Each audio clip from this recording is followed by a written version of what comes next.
Morning, brother. I'll be starting in about 5-10 minutes, bro. You begin to see the pattern once you understand how attention systems and behavior shape outcomes. Potential is not something rare, it is something unused. When we talk about potential, we are referring to your capacity to grow beyond your current state, to learn faster, to build more, to think deeper, to create outcomes that feel out of reach right now. That capacity exists in almost everyone. The difference is not who has it. The difference is who uses it. Most people do not lose their potential in a single moment. It erodes slowly, through daily habits that feel harmless, through choices that trade long-term growth for short-term comfort. Over time, this erosion becomes invisible. You do not feel like you are losing anything. You feel normal, and that is the trap. Because normal in most environments is far below what you are capable of. Stopping the waste begins with recognizing that your current state is not your limit. It is a reflection of how you have been using your time and attention so far. Cheap dopamine plays a central role in this erosion. Dopamine is a chemical in the brain associated with motivation and reward. It drives you to seek outcomes that feel good. Cheap dopamine refers to easy, immediate sources of reward that require little effort. Endless scrolling, quick entertainment, instant gratification. These create spikes of pleasure without requiring growth. The problem is not the pleasure itself. The problem is the imbalance. When your brain becomes used to easy rewards, it loses interest in effort-based rewards. Tasks that require focus and patience start to feel harder than they actually are. You avoid them. You choose what is easier. Over time, this rewires your behavior. Your ability to engage deeply with meaningful work decreases. Winners manage this carefully. They reduce exposure to constant stimulation. They train their minds to find satisfaction in effort. This shifts the balance. It makes hard work feel rewarding again. Awareness determines whether you notice this process or remain trapped in it. Awareness means observing your thoughts, habits, and patterns without immediately reacting to them. It is the ability to see what you are doing as you are doing it. Without awareness, you operate on autopilot. You follow routines without questioning them. You consume without thinking. You react without choosing. This is where most people spend their time. They are busy, yet not intentional. Awareness breaks the pattern. It creates a gap between impulse and action. In that gap, you can decide. You can choose differently. This is where control begins. When you notice that you are reaching for distraction instead of working, you have the option to stop. When you notice that you are avoiding something difficult, you can face it. Without awareness, these moments pass unnoticed. With awareness, they become opportunities for change. Accountability ties everything together. It is the willingness to take responsibility for your actions and their outcomes. When we talk about accountability, we are referring to owning your decisions without blaming external factors. Most people avoid this because it is uncomfortable. It forces you to confront your own role in your current situation. It removes excuses. It removes the narrative that circumstances are entirely responsible for where you are. Winners accept this discomfort. They look at their results honestly. If something is not working, they do not hide from it. They analyze it. They adjust. This creates progress. Without accountability, awareness has no impact. You may see your patterns, yet you do not change them. Accountability turns observation into action. There is a connection between dopamine, awareness, and accountability that most people overlook. Cheap dopamine reduces awareness. It keeps your mind occupied with constant input. This makes it harder to notice your patterns. Without awareness, accountability weakens. You cannot take responsibility for what you do not see. This creates a loop. You consume, you lose awareness. You avoid responsibility. and your potential continues to erode. Breaking this loop requires intentional action. You reduce distractions. You create space for observation. You take ownership of your behavior. Morning, all. Each step reinforces the others. Over time, this rebuilds your ability to focus, to act, to grow. Another factor that contributes to wasted potential is the avoidance of difficulty. Hard tasks require effort, focus, and patience. They expose your limits. They demand growth. Many people avoid them because they are uncomfortable. They choose easier alternatives. This creates a pattern where you stay within your current ability. You do not challenge yourself enough to improve. Hey, Tim. Over time, this stagnation becomes your baseline. Winners move in the opposite direction. They seek out difficulty. They understand that growth happens at the edge of their ability. They do not wait for external pressure. They create it. This keeps them progressing. It expands their capacity. It prevents stagnation. Environment also plays a role in shaping behavior. The people around you, the content you consume, the systems you operate within. These influence your actions more than you realize. If your environment promotes distraction, you will find it harder to focus. If it rewards comfort, you will avoid challenge. This is not about blaming your surroundings. It is about recognizing their impact. Winners design their environment intentionally. They remove unnecessary distractions. They surround themselves with influences that support their goals. This reduces friction. It makes it easier to act in alignment with their intentions. Without this, you are constantly fighting against your environment. Time amplifies all.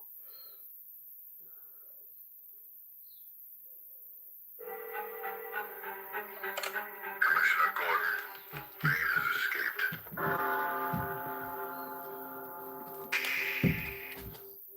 You are born into a system that feels natural because you never saw the version of life before it. From your first day of awareness, everything already exists. The rules, the expectations, the structures, the invisible boundaries. You inherit them before you question them. That is what makes it powerful. There is no moment where someone sits you down and explains the full picture. Instead, it is absorbed gradually, through routine, through repetition, through what everyone else treats as normal. When something is repeated long enough, it becomes truth without needing proof. That is how systems maintain control without appearing controlling. They do not need force. They rely on familiarity. You grow up believing this is simply how life works. And by the time you start asking deeper questions, you are already deeply embedded within it.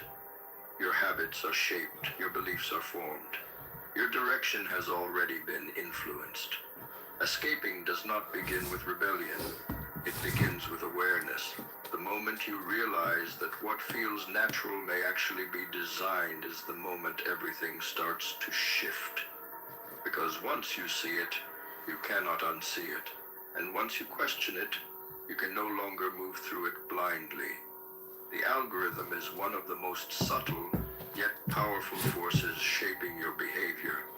To explain it simply, the algorithm is a system that decides what you see based on what keeps you engaged the longest. It learns your preferences, your habits, your attention patterns, and then feeds you more of the same. This creates a loop. You see what you like, you engage with it. The system gives you more. Over time, your perception of reality becomes narrower. You start to believe that what you see is all there is. That is the trap. Your thoughts feel original, yet they are being influenced continuously. The content you consume shapes how you think, what you believe, and even what you want. Winners recognize this pattern early. They understand that attention is currency. If you do not control where your attention goes, something else will. They curate their environment intentionally. They limit exposure to noise. They choose what they consume instead of passively accepting what is presented. Because once your attention is controlled, your direction follows. And once your direction is influenced, your outcomes are no longer entirely yours. The education system plays a foundational role in shaping how you think about life. At its core, it is designed to standardize learning. That means creating a structure where large numbers of people can be taught the same information in the same way. This creates consistency. It creates predictability, yet it also limits individuality. You are trained to follow instructions, meet deadlines, memorize information, and perform within predefined criteria. Creativity becomes secondary. Independent thinking becomes optional. Over time, this conditions you to seek approval rather than pursue curiosity. You learn to ask what is required instead of what is possible. This mindset carries into adulthood. You look for instructions. You wait for direction. Winners break this pattern. They shift from compliance to exploration. They question what they were taught, not to reject it entirely, but to understand its limitations. They build their 50 own down. frameworks for learning. They focus on 50 down. skills that matter in real environments, not just controlled settings.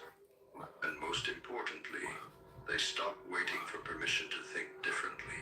The banking system introduces another layer of control, one that operates through money.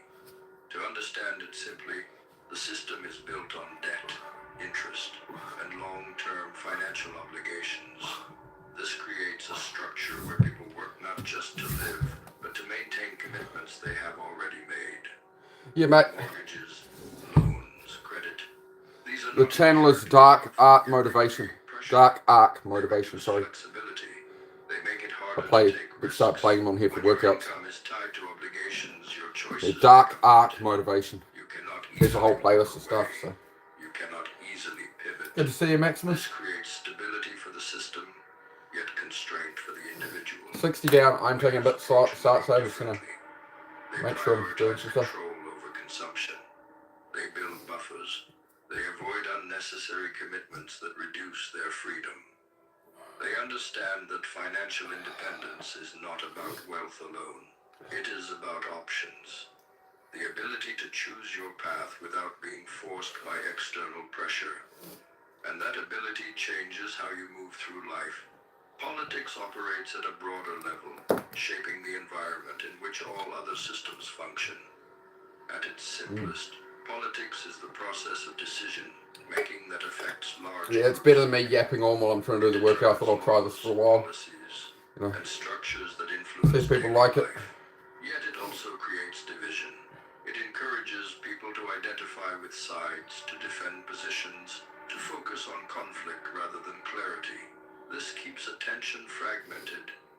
It keeps energy directed outward rather than inward. Instead of focusing on personal growth or independent thinking, many become absorbed in debates that do not directly improve their lives. Winners remain aware of this dynamic. They stay informed without becoming consumed. They understand that while politics shapes the environment, it does not define their personal direction. They focus on what they can control. They invest their energy where it produces results, and they avoid getting trapped in cycles of outrage that lead nowhere. Social conditioning reinforces all of these systems by shaping behavior through expectations. To explain it simply, social conditioning is the process of learning what is considered acceptable based on the reactions of others. You observe what is rewarded and what is criticized. Over time, you adjust your behavior to fit those patterns. This creates conformity. It creates predictability. Awesome, Jay. Begin to act in ways that align No, with press it, so take your time. Thank you, Rob. Yeah, taking my time. I do them every day, bro. I was doing 300 a day, but it wasn't enough. It happens So I've bumped it up to gradually, 500 now. through feedback, We're at 70 right now. You know, people don't just want to watch me do push-ups the whole time. Sometimes they talk a bit more, but this is... I like this stuff, man. I like it. I like it a lot, mate. They question whether the approval they Hey, seek JB. is Great to see you, man. relevant to their goals. And when necessary, they choose discomfort over conformity. Yeah, 500 every day. Sometimes I'll do sets of 5, sometimes sets of 10. I just flowing through it. But you know, some good information there for you guys to listen to, and I'll talk. It's, you know, I will reply, but we're adding some stuff on. 70 push-ups down. Just gonna go for the 80. The system shapes how you use it. Fixed schedules, structured routines, predefined milestones. These create a sense of order. They provide direction, yet they also limit flexibility. You follow timelines that may not align with your own pace. You measure progress based on external standards. Winners redefine their relationship with time. They treat it as a resource to be allocated intentionally. Maybe, Timmy, maybe it's just you. Outcomes rather than appearances. They understand that being busy does not equal being effective, and they prioritize activities that move them forward, even if those activities do not fit traditional timelines. This creates a different rhythm, one that is driven by purpose rather than expectation. Fear plays a central role in keeping people within these systems. It is not always obvious. It often appears as caution, as practicality, as responsibility. To explain it simply, fear is the anticipation of negative outcomes. It makes you avoid risk. It makes you choose safety. Within a structured system, this keeps everything stable. People stay in roles they do not enjoy. They avoid opportunities that all feel things stay up.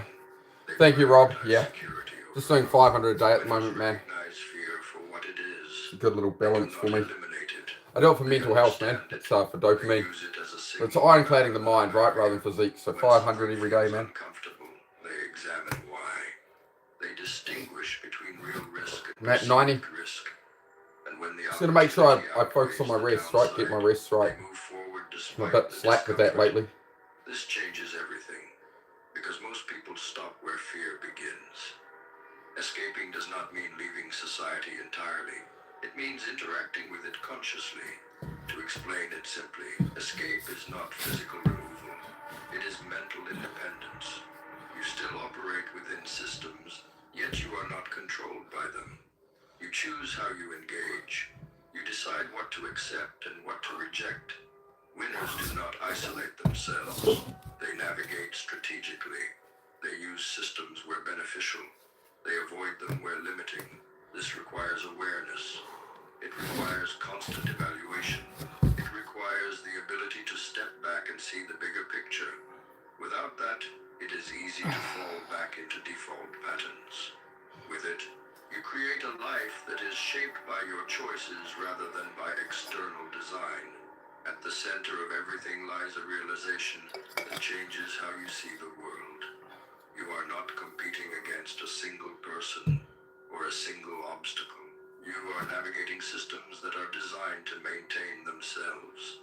That does not make them evil. It makes them structured. And within that structure, your level of awareness determines your level of freedom.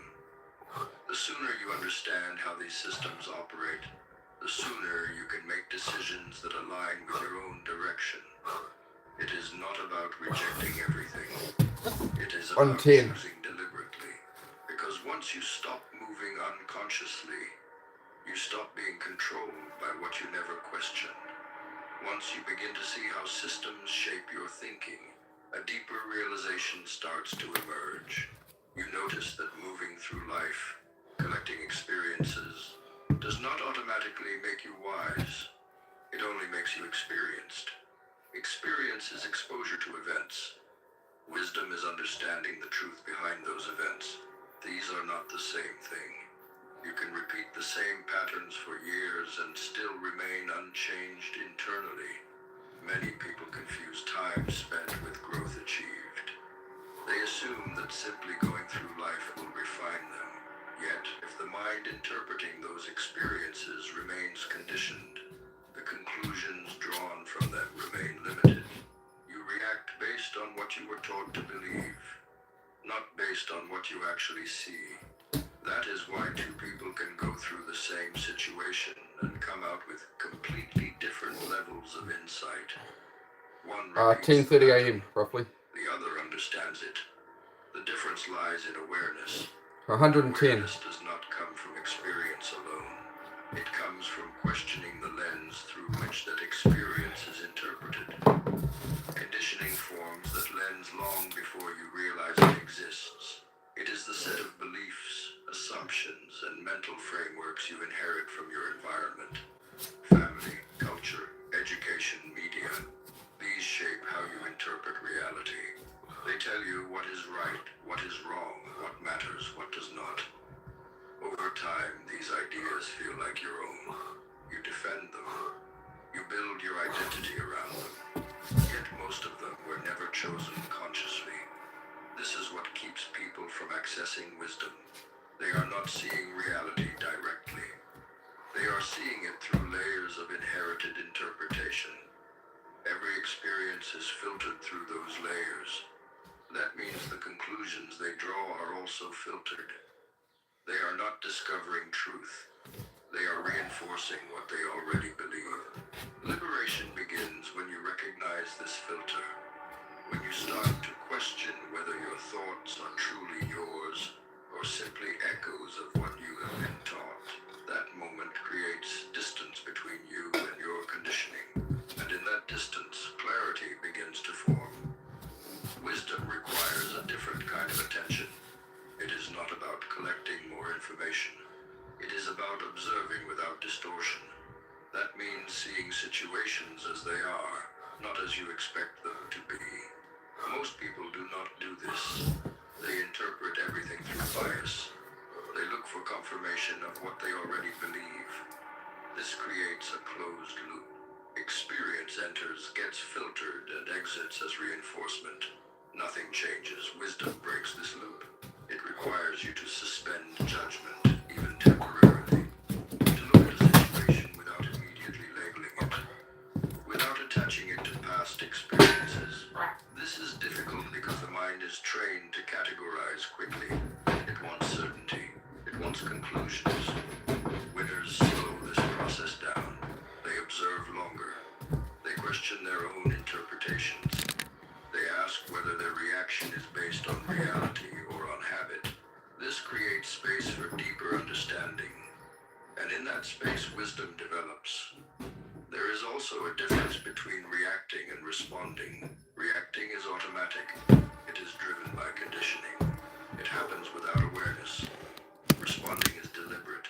Fighting every day, man. It Fight requires your mind every day, Tim. pause between stimulus and action. Most people live in reaction. They respond to situations based on patterns 1:30. they have repeated for years. Anger, avoidance, approval, seeking. These patterns feel natural because they are familiar. Yet they limit growth. Wisdom emerges when you break that automatic cycle. When you create that pause. When you choose your response instead of defaulting to habit. This shift changes how you experience everything. Situations that once triggered you lose their control. You begin to see options where you previously saw only one path. And over time, this creates a level of freedom that cannot be achieved through experience alone. Liberation of the mind means stepping outside of these automatic patterns. It means recognizing that you are not your thoughts. You are the observer of those thoughts. This distinction is critical. If you believe every thought you have, you remain trapped within your conditioning. If you observe your thoughts, you create distance from them. That distance allows you to question them, to evaluate them, to decide whether they serve you or not. Most people never reach this point. They live inside Nathan. their thoughts, Nathaniel. not outside of them. They assume that what they think is At 140. That assumption limits everything. Liberation begins when you see that your mind can be trained, that your patterns can be changed, that your perspective is not fixed. This realization opens the door to wisdom, because once you are no longer bound by automatic thinking, you can start to see things as they are. Society does not encourage this kind of liberation. It encourages conformity. It rewards predictable behavior. It values efficiency over introspection. Questioning your own mind does not fit neatly into structured systems. It does not produce immediate results. It creates uncertainty. That is why most people avoid it. They stay within familiar patterns because those patterns are reinforced by their environment. Breaking free requires stepping away from that reinforcement. 150. It requires spending time in reflection, in observation, in silence. These are not activities that society prioritizes, yet they are essential for developing wisdom. Winners create this space intentionally. They disconnect from noise. They allow themselves to think without constant input. And in that quiet, they begin to see things differently. You bro. They begin to notice patterns they were previously blind Awesome, to. man. Wicked, bro. Patterns become Love to hear it. foundation for deeper understanding. We're at 150. Another barrier to wisdom is 500 attachment every to day. identity. People build a sense of Hey, Eduardo. self based on beliefs, Good to see you, man. goals, and past experiences. Shoulders They giving me become problems. attached to being a certain kind of person. This attachment creates resistance to change. If new information challenges that identity, it is rejected. Not because it is false, but because it threatens the sense of self. This prevents growth. Wisdom requires flexibility. It requires the ability to update your understanding without feeling like you are losing yourself. Winners detach from rigid identity. They see themselves as evolving. They allow their beliefs to change when new insights emerge. Nice, This bro. creates openness. It's solid, man. It allows them to learn continuously. Without that openness, experience becomes repetitive. You keep reinforcing the same version of yourself, even when it no longer serves you. There is also the illusion of knowledge. Many people believe they understand more than they do. They accumulate information and assume it translates to insight. This creates confidence without depth. It prevents further questioning. When you think you already know, you stop exploring. Wisdom requires humility. It requires recognizing the limits of your understanding.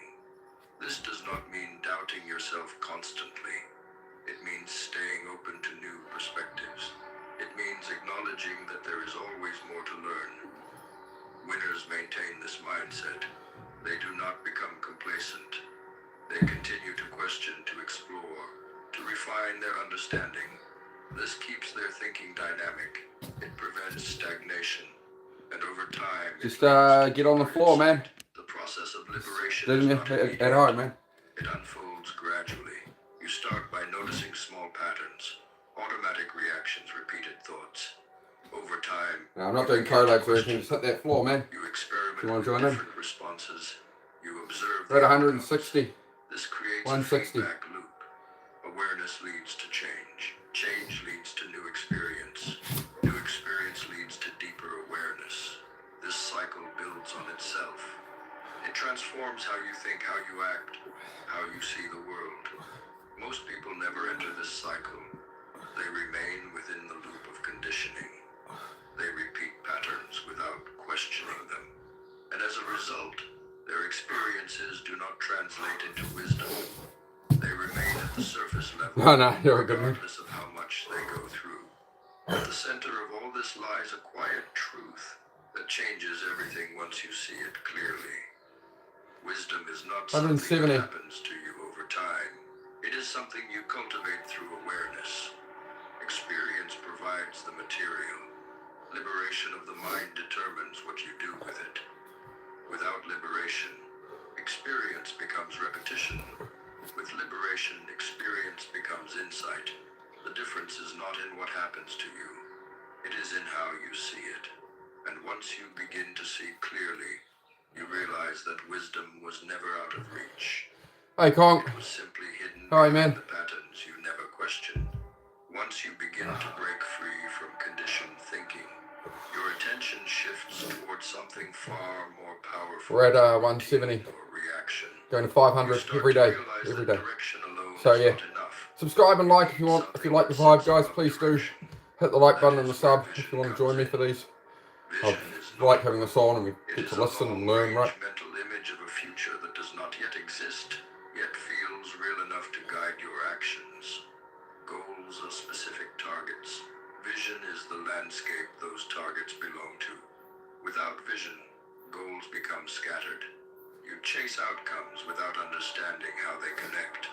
With vision, every action gains context. Every decision aligns with something larger than the moment. This is why the highest paid individuals are not just workers. They are thinkers who can see beyond immediate tasks. They design paths. They solve problems that others cannot even identify. Their value comes from perspective, not just effort. And that perspective begins with a clear vision that pulls their actions forward. Most people 180. operate without vision, even if they are busy every day. Thank you, mate. Much appreciated. Deadlines, responsibilities. Well done. I They like it. move from one requirement to the next without stepping back to see where it all leads. This creates motion without direction. Thank you, guys. It feels productive. We're at 180. Yet it lacks cohesion. Vision changes that. It acts as a filter.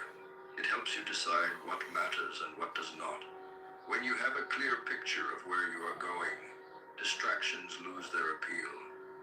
Opportunities can be evaluated quickly. You no longer say yes to everything. You say yes to what aligns.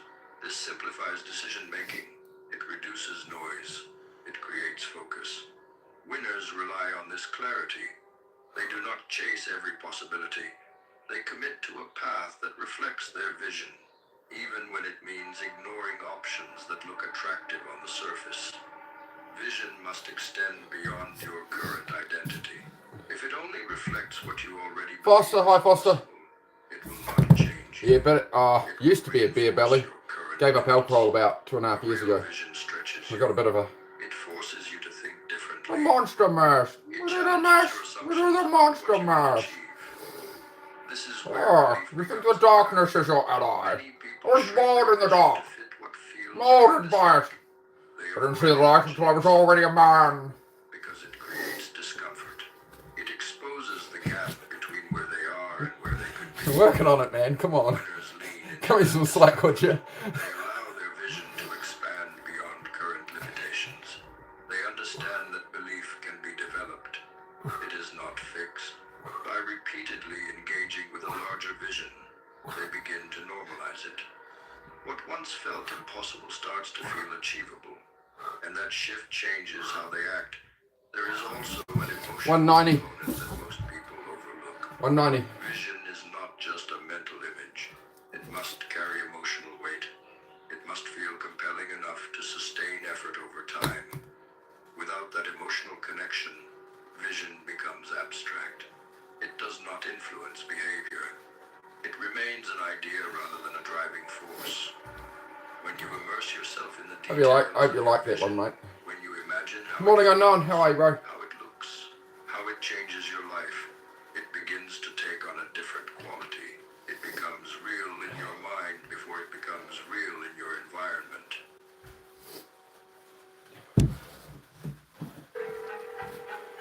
Commissioner Gordon, Bane has escaped.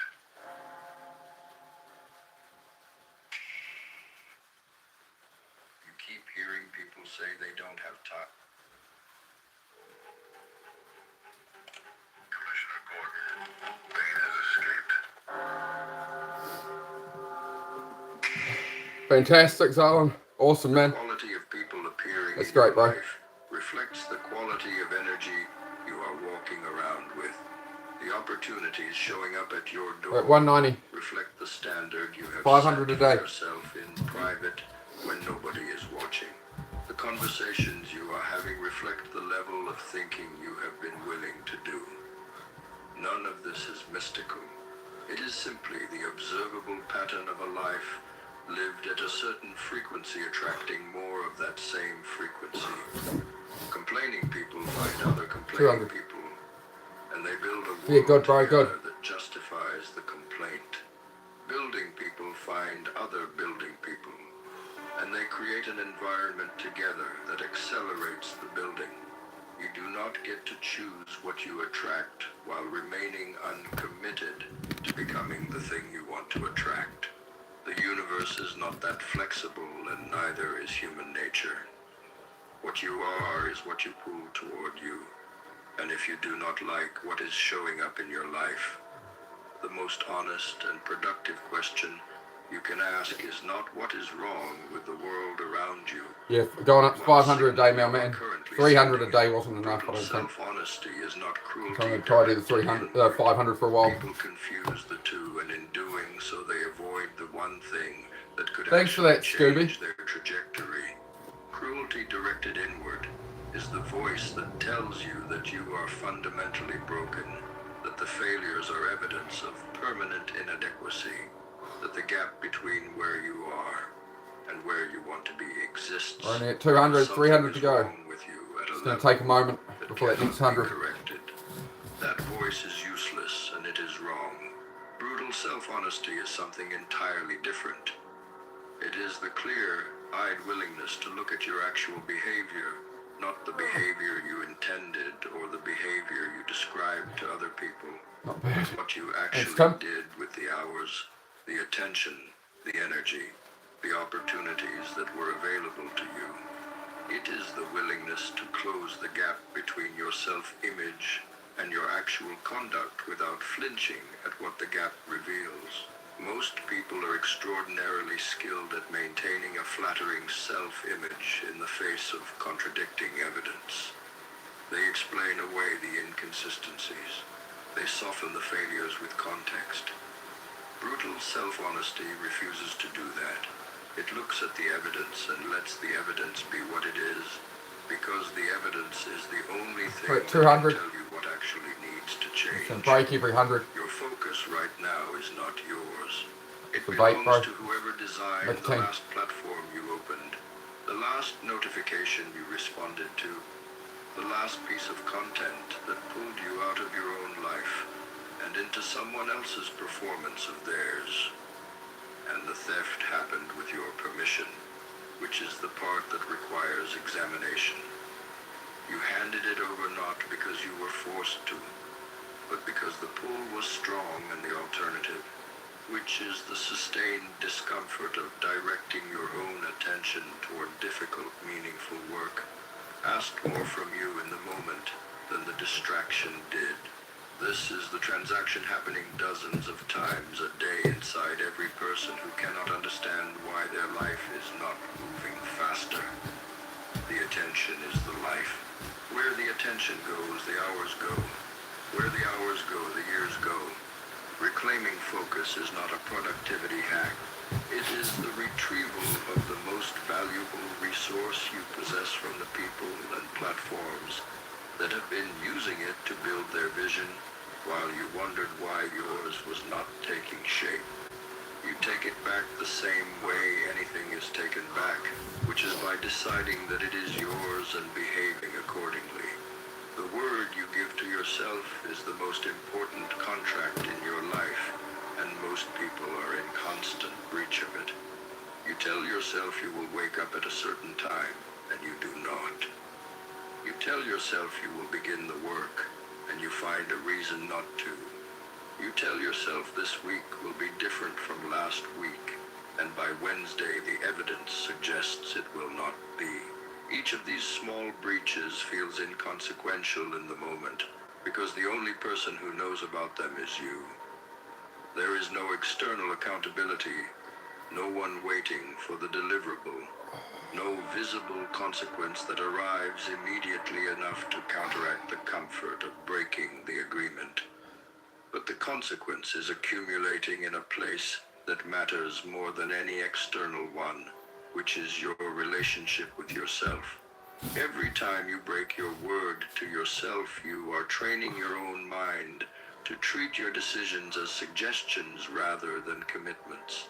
You are building the architecture of a person who cannot be trusted, and the person you cannot trust least is yourself. Trust you. Nothing you want to build is possible from that architecture. It requires the opposite, a person whose internal word is the most reliable thing in their life. The energy you carry into a room is decided before you enter it. It is decided in the morning when you choose what to feed your mind in the first hour of the day. It is decided in the habits you maintain when the motivation to maintain them is absent. It is decided in the choices you make when nobody is watching and there is no performance required and option is right there and available.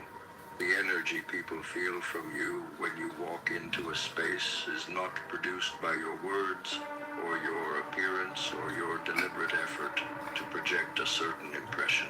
It is produced by the accumulated weight of everything you have been doing and thinking and choosing in private. A person who has been disciplined in private carries a different weight than a person who has been indulgent in private, and the difference is palpable to anyone paying attention, even if they cannot articulate what they are sensing. You cannot manufacture this quality in the moment of performance. It either exists because of what you have been doing when performance was not required, or it does not exist at all. Reclaiming your attention is a daily act of aggression against the default. The default is distraction. The default is the path of least resistance through the hours, moving from one stimulus to the next without a deliberate thread connecting any of it to something you are actually trying to build. The default feels natural because it has been engineered by some of the most sophisticated behavioral science ever applied to product design to feel exactly as natural as possible. The pull of the distraction is not a character flaw in you. It is a feature in the system that profits from your disengagement from your own life. But knowing this does not make you immune to it. It only makes you equipped to fight it deliberately. The fight is not won once.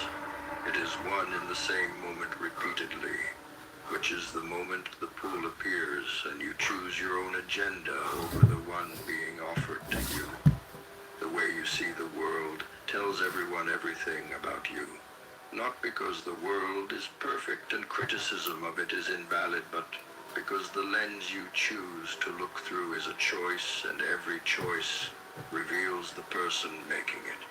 Two people can stand in the same broken circumstances, and one sees what is wrong and stops there, and the other sees what is wrong and starts looking for what can be done about it.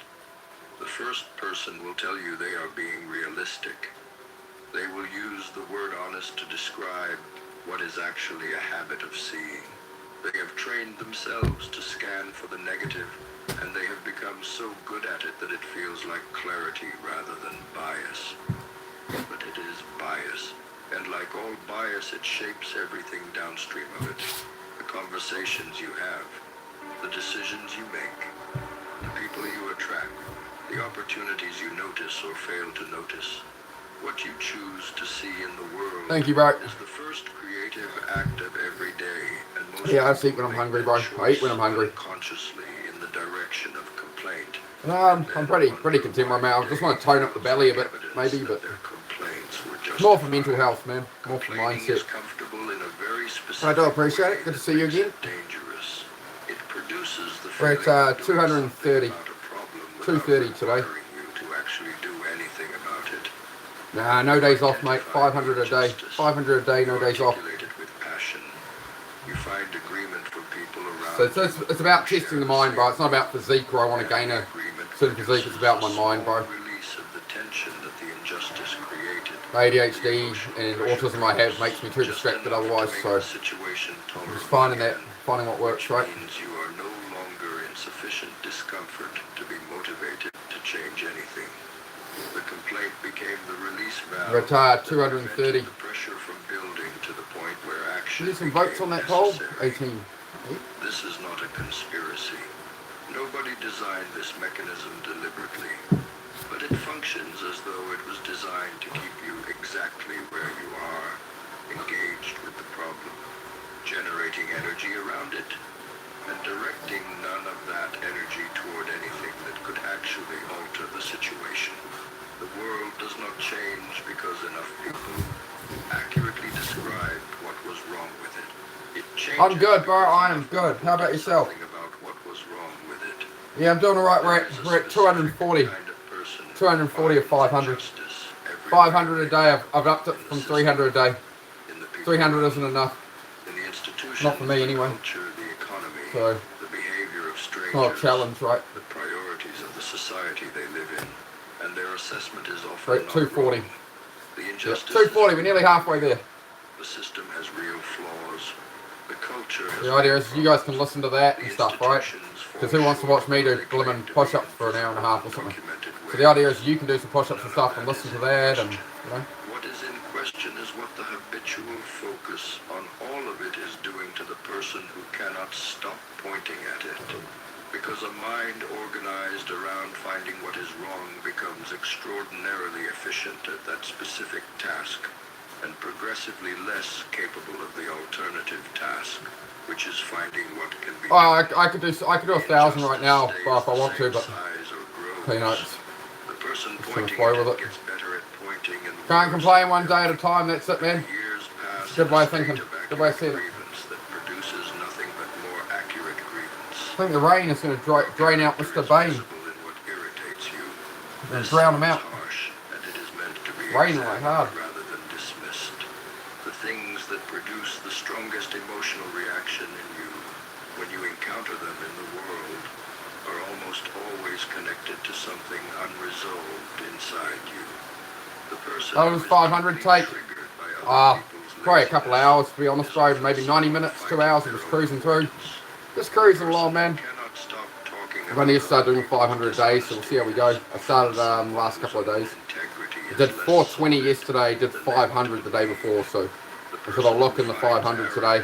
I mean, I might end up back down at 400 or something. I'll try to do a few days of 500. I'll see how it flows for me, man.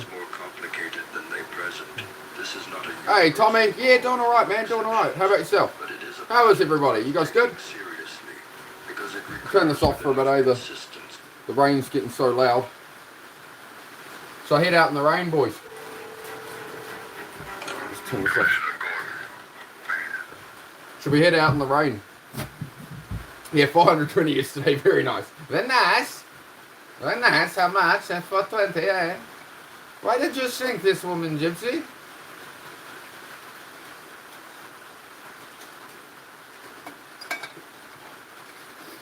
If I keep sweating like this, I might go out in the rain.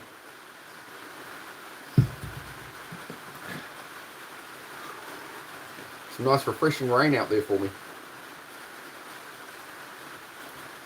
I don't know if I should go out in the rain in grey track pants. Might get people a bit too excited. They're already common enough when I wear the sweatpants. Really get some people too excited. We're at 240. Sunburn killing your shoulders on fire. Oh, yep. That's never good, bro. That's never good, man. Just get some moisturiser on there, bro. Have a shower to get any salt and stuff off, like a cold shower. And just make sure you moisturise it, bro. And I guess you're sleeping. I guess you're having some tummy time, like a baby, mate. You're gonna have some tummy time. Sleep on your stomach tonight. Still raining, yeah. It went away, but yeah, it's just it rains quite often around here. It's the nature of the weather in New Zealand. Yep. How's the rain ASMR? Is everybody good? Rain ASMR? We're good? Okay. I can put the Bane back on, but I don't know how well you could hear it. What do you guys want? Do you want me to put that stuff on? Or I quite like having it on, to be honest. Get some motivation stuff going. Started 2 days ago, push-ups, but it's a little hard now. Yeah, just ignore the pain you're getting that makes you feel like you can't do push-ups, and just do push-ups. So like the first few are going to be really hard, but like just drop into it and you'll be like, oh, just do it. Just shut off your brain. You'll be fine. You'll be fine. Just do it. Yeah, it's the first sort of 4 or 5 days of doing push-ups. If you start doing push-ups every day, by like day 3, it's going to start to be quite painful just to start off with, right? But once you get the first 20 or 30 done, the pain's going to go away because you're flowing blood to the muscles that are trying to repair, right? You're asking something of them, so they're gonna. How many squats did I do today? 0. Just some hip thrusts. Just a few thousand hip thrusts, mate. So I work on my legs.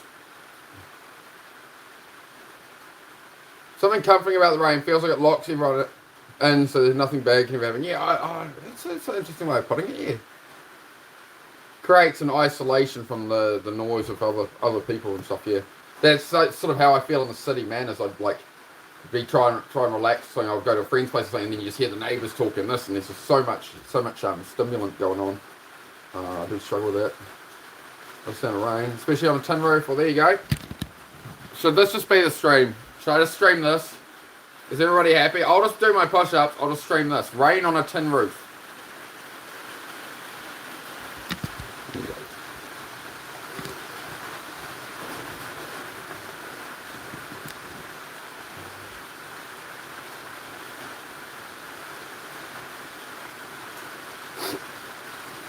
Unbelievable, Tim. Yeah, we're at 240, bro, so let's get through to that halfway mark. Had a good bit of rest chatting with you guys, and we'll just keep doing them as we can. Oh, man.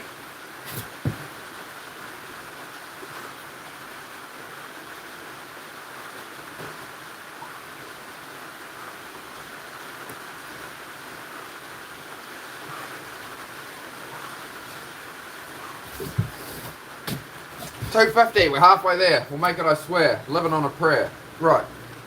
We're good. Bit of Bon Jovi there for you. If I put that other stuff on, can you guys actually hear it?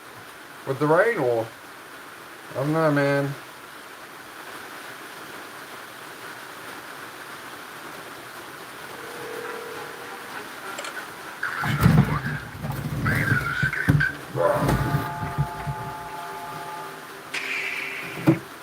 Hit that. The weight of a small life is a burden that grows heavier with every year you spend avoiding the work of your own evolution. You carry the knowledge of what you could become, like a ghost that haunts your every move and makes your current comfort feel like a lie. There is a deep Dark Arc Motivation. Dark Arc Motivation is the channel. You are satisfied with a reality that does not challenge your spirit or your mind. You must Thank you, Plastic. Yeah, I just want to help people, bro. Just want to help people, bro. That's why I do it. Anything I can do to help anybody. Like I struggle with depression. I want to end my life so many times. So that's the purpose of the channel. If I can help anyone this much, it's something, right? Refusing to settle for the scraps of a standard existence is the first step toward yeah. reclaiming the power that has been drained by years of easy choices. Most of the frustration you feel in your chest is actually your potential screaming to be released from the cage of your own low expectations and safe habits. You have been told to be realistic and to stay within the lines drawn by people who were too afraid to chase their own high dreams. But you were not born to be a shadow or a backup character in a story written by someone who does not know your name. 260. It is time to stand up and demand more from yourself than you ever have before. The sensation of being incapable is often just a symptom of a mind that has not been given a mission large enough to justify its full energy. When you have no mountain to climb, your focus scatters into 1,000 different directions, and your drive begins to rot away from a lack of use. You must find a goal that makes your heart beat faster and your hands shake with the excitement of a challenge that might actually break you. This level of intensity is the only thing that can forge a character capable of standing firm when the rest of the world is falling apart. You are building a vessel for a purpose that is far greater than your current self. A life without struggle is a life without the heat needed to temper the steel of your resolve. That's it, Plastic. That's exactly it, man. You should seek out the friction. But yeah, I don't know if I should have the stuff on. Like, when it's off, I'm on 10 viewers. When I put it on, sometimes it's 5, sometimes it's 50. I don't know what to do. But, no rush, man. You guys. You have, and every heavy weight you lift is a payment toward a future. But, 260. Most capable person in any room. This process of intentional hardening is not about becoming cold or cruel, but about becoming a person who can be relied upon during a crisis. You are training your soul to handle the massive pressure of a legendary destiny. Consider the reality that your time is a finite resource that is being traded away every second for the things you choose are spending your days in a state of passive consumption, you are essentially selling your future for a handful of cheap and temporary entertainment. You must become a producer of value and a master of your craft if you want to leave a mark on the world that cannot be erased. The regret of a wasted life is a debt that no amount of money or status can ever hope to pay back in the end. You must act with a sense of total and absolute urgency today. True command over your destiny begins with the realization that no one is coming to save you from the consequences of your own inaction or your own fear. You are the only person who can walk the path to your peak, and you are the only one who will suffer if you choose to stay in the valley. This sovereign responsibility is a heavy gift that gives you the right to define the rules Yeah, cheers, of bro. your own existence. Yeah, it's just the numbers change. Like if I do a chat, sometimes the numbers are high. Sometimes if I do this, the number, you know, it just depends, right? I like to mix it up. I think it's pretty boring when people just do just push-ups. Like I'm not like Men of Action or something. Like I love Men of Action, right? But I like me doing a rah, like thing like him. That's just not who I am, right? So I'm just here to be myself, man. Are often just lies designed to protect you from the pain of failing in front of others. You have allowed the opinions of the uninspired to build a ceiling over At your 270. head that keeps you from seeing the stars of your own potential.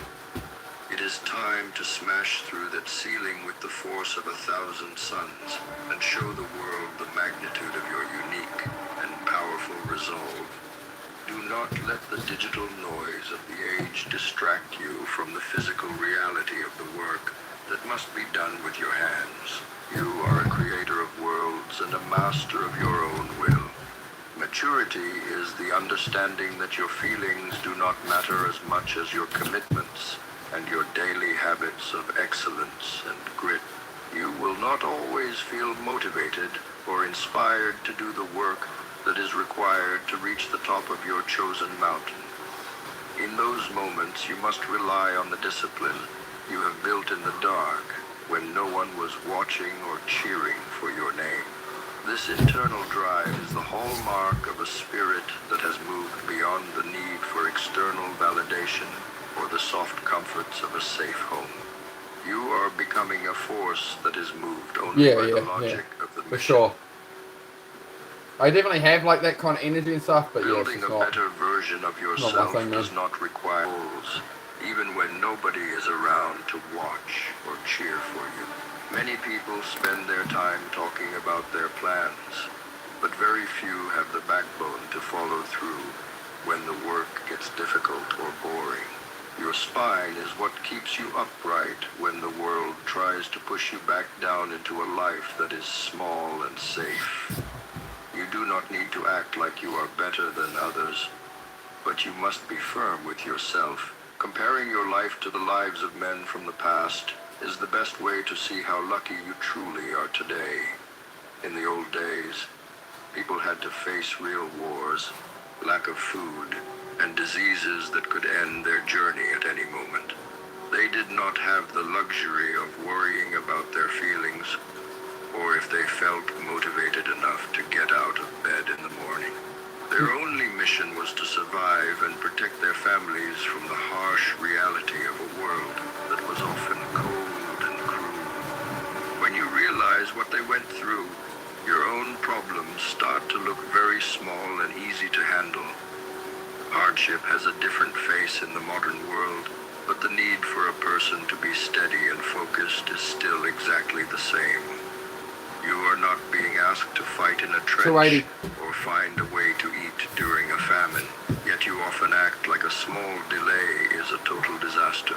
This loss of perspective is a sign that you have let the easy life of today make your mind and your spirit Right-size your problems. To take back your power, you must look at the hard truths of history and use them to see what a human is really capable of doing. Your ancestors had the grit to survive, and that same blood is in you. A sense of being owed something is a trap that makes you think the world should be easy just because you are here. The truth is that the universe does not care about your comfort, and will keep moving whether you are ready to handle the weight or not. What happened there? Oh no. Their words have no place in the design of your own legendary future. We're at 290. You are building a character that is meant 290. to last for a lifetime, and you cannot use cheap materials provided by people who do not understand the craft. Focus on the work and let the noise of the crowd fade into the background. Every morning provides a chance to reset your focus and to shut the door on the voices that have been holding you back from your true self. You do not need to be a part of the social loop that demands you share your thoughts and your progress with a world that is already distracted by the shallow. You can choose to step into the everybody has their own way, man. and build a version of your life that is so solid. I'm gonna shut that off for a bit. I'll listen to the rain. Reset. I just had 300. There's 200 to go. I'm just gonna take a moment. We'll have a quick chat. We've just hit 300, so I'll do like a couple of minutes of more focused chat. If you guys have any questions or want to discuss anything, take a couple of minutes. How's everybody going?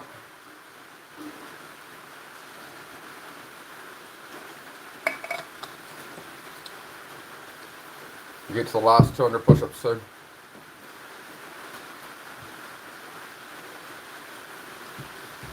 See, everyone's talking when I'm doing push-ups. The moment I sit and go, hey guys, let's talk. Come on. Hey Ryan, how are you, dude? Good to see you. Yeah, it's pretty quiet because like the Bane, the motivational stuff playing, man. So people were kind of listening and working out and stuff, not really talking. So it's about that balance, right? I'm still trying to, you know, I do enjoy putting it on sometimes, but it's, you know, finding what works, what doesn't. Like it's a hard battle for me with YouTube because I want to be just genuine on here and I just want to help people and stuff. But like that's kind of stuff I listen to sometimes, right? And when I'm doing 500 push-ups, it actually helps, like having that in my own ear as well. A little early on your side. Yes, muted. You know, it was a one-time thing, okay? Like, you know, you can't, you know, you got to leave me alone now. You know, like the wife could find out. It could be a whole thing, man. Hey, Nakaya, great to see you, my friend. How's Nakaya today? Hey, look at that. Oh, I'm happy. There's that extra energy I needed. Nakaya's in the house. I'm fantastic, Nakaya. I was feeling pretty good, but now I'm definitely real good. Great to see you, mate. Gonna pick up in an hour or two. Right. Yep. 300 push-ups down, 200 to go. Yeah, might be hard to hear me later in the stream. We'll see how we go.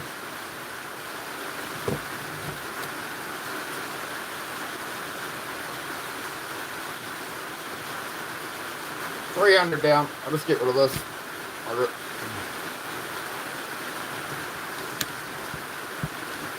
No, I can't do 80 bench press. I can do 60. I can't do 80.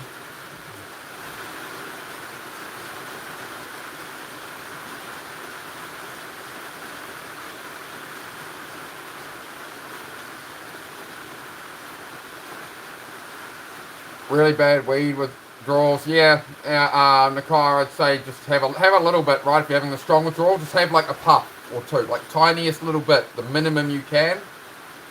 Like, because it's gonna really screw with your head in that withdrawal. Yeah, going up and down on that's gonna cause you quite a lot of problems, mate. 300 push-ups down, 200 to go. Or 200 more. You have none. Yep. Yeah. That's definitely a hard point, you know, where if you're a regular smoker and you suddenly have none, it's going to be difficult for you. Everybody gets that anger. I've had a lot of friends. I've had that problem as well, right?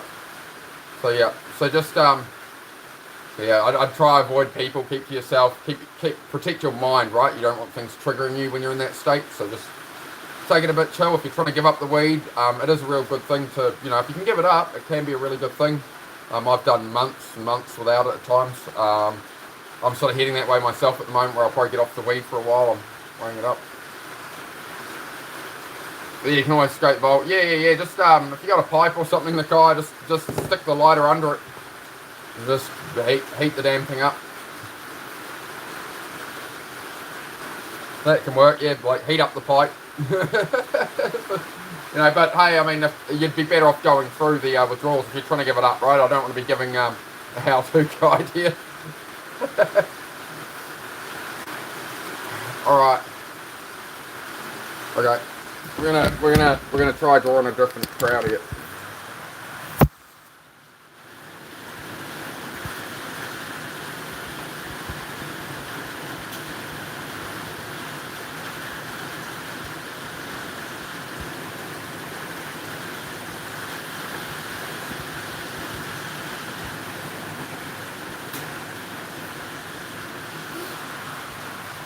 Yeah, you can do some workout with us there, in the car. I like Tim's suggestion there. Sorry, I put the phone in the holder and apparently I upset it. I'm sorry, I'm here. There we go. I was trying to put up the question and put it back in there, but apparently I bumped the power button.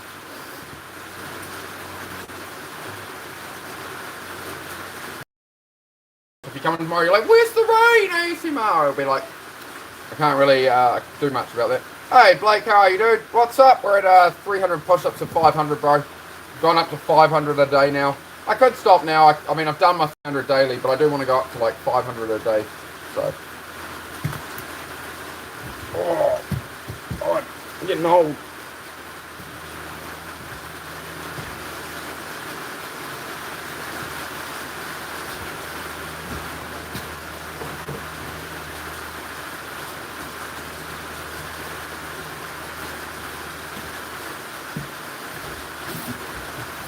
Giving up vaping for that's great, Nakai. You see, Nakai, you're so hard on yourself, but you're doing better than me, mate. Crazy.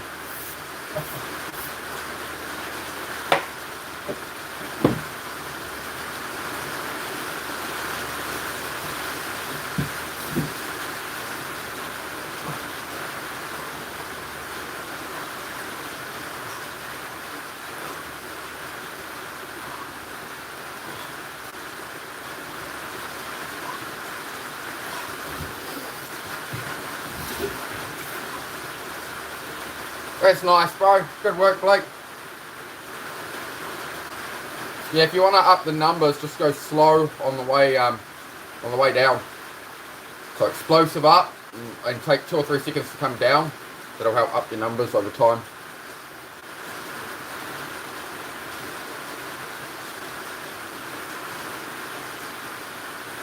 We're at 310.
Sorry.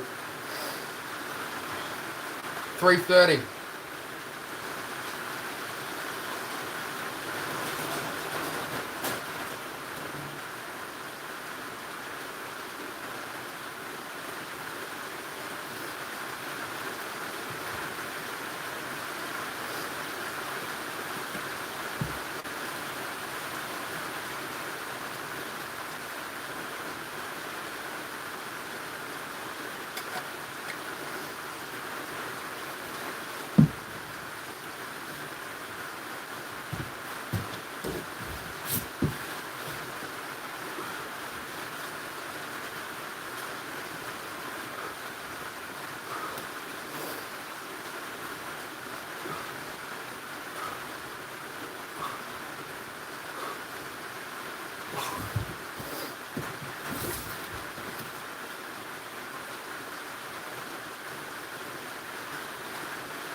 340.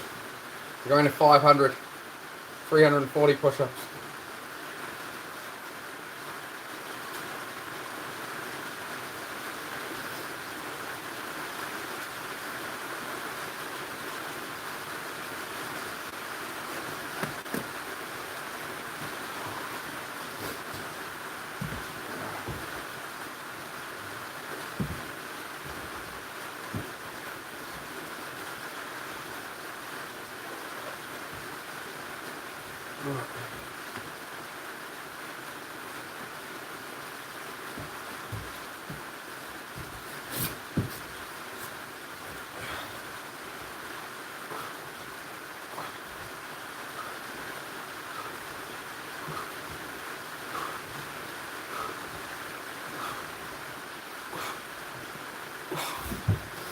$350.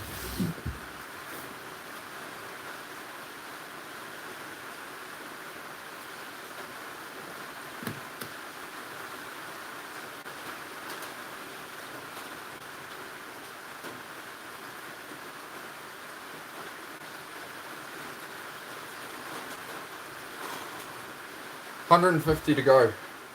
We're at 350. 500 every day. If you want to hit the subscribe, like, I do appreciate it, guys. Quite a new channel, so you can double tap me on the forehead. So throw up a like. Yeah, if you want to sub, I'm here every day. Sweet Nakai. Hope you're doing well. Hope you, you know, go and do something fun, guys. Go enjoy life a bit. Go enjoy life, mate. Oh, we got another like. Thank you very much, guys. See, I'm at 350. We're going to 500. 150 push-ups to go. At 350. Just going to 500. 500 every day. Welcome to join in for some if you like, or just hang out.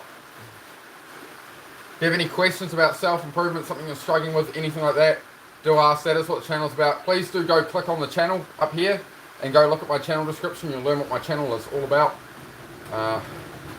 This is just one thing I do on here, so. Alright, guys. We're at 350. Yeah, raining, bro. We got some nice rain sound on the roof today, bro. So, here we go.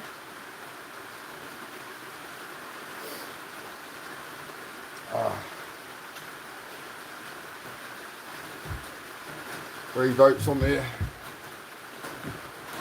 I'm probably going to put this Bane stuff back on, bro. I quite like it, eh?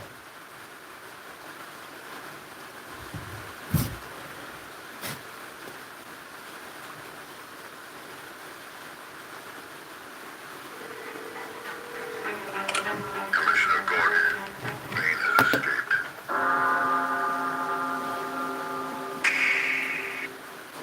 The pursuit of a better version of yourself must become a relentless obsession that overrides your desire for comfort. Most people are addicted to the cheap thrills of digital noise and the empty praise of the crowd, which keeps them stuck in one place. You must shift your internal reward system so that you get your greatest pleasure from the proof of your own growth. This is not a casual hobby or a part-time interest, but a total commitment to sharpening your character and expanding your skills.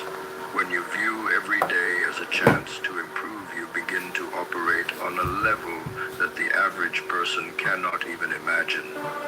Your potential is a sleeping giant that will only wake up when you put it under the heat of consistent challenge and hard work. You must develop a hunger for the difficult tasks that make others hesitate and run back to their safe routines. By leaning into the resistance, you are training your mind to find a sense of power in the face of pressure. Every time you push past your limits, you are rewriting the story of what you are capable of doing in this short life. This process of constant elevation is the only path to a life of true freedom where you dictate your own terms and your own future. The mind is a machine that will naturally choose the easy path unless you give it a mission that is more important than comfort. You must feed your intellect with deep knowledge and hard skills to ensure you stay valuable in any environment you enter.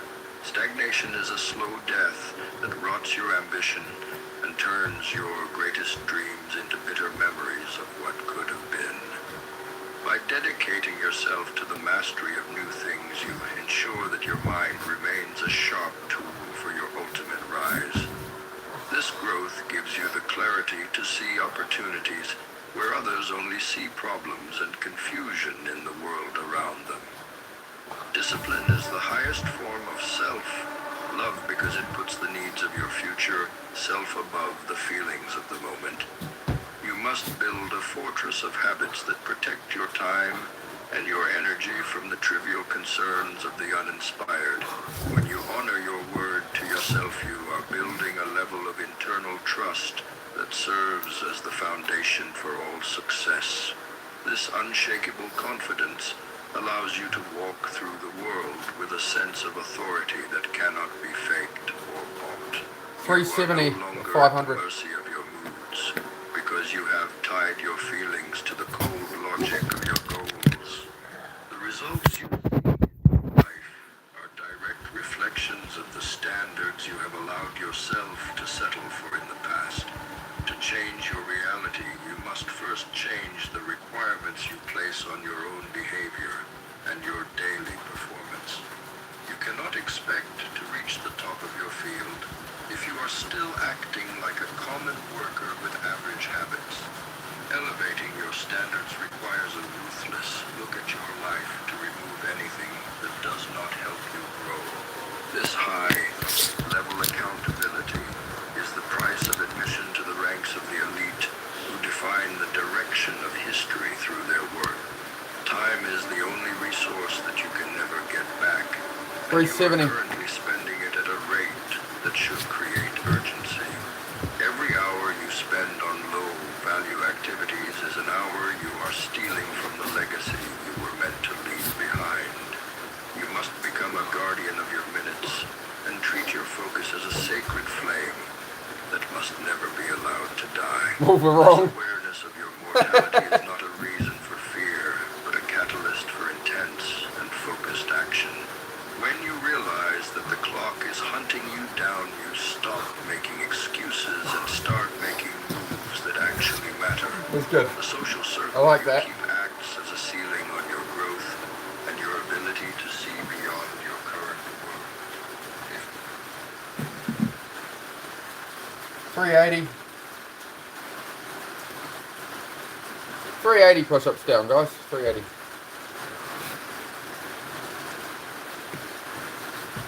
Oh, man.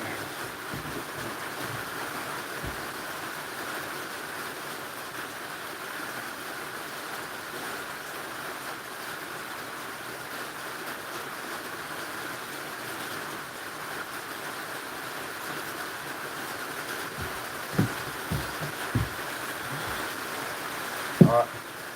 I'll be back in a second, guys. Hang on.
You good? Sweet, mate. We're at 380. I might just stop at 400 today just because we got like 2 or 3 viewers. There's not much point me going through another 100 something push-ups for no reason.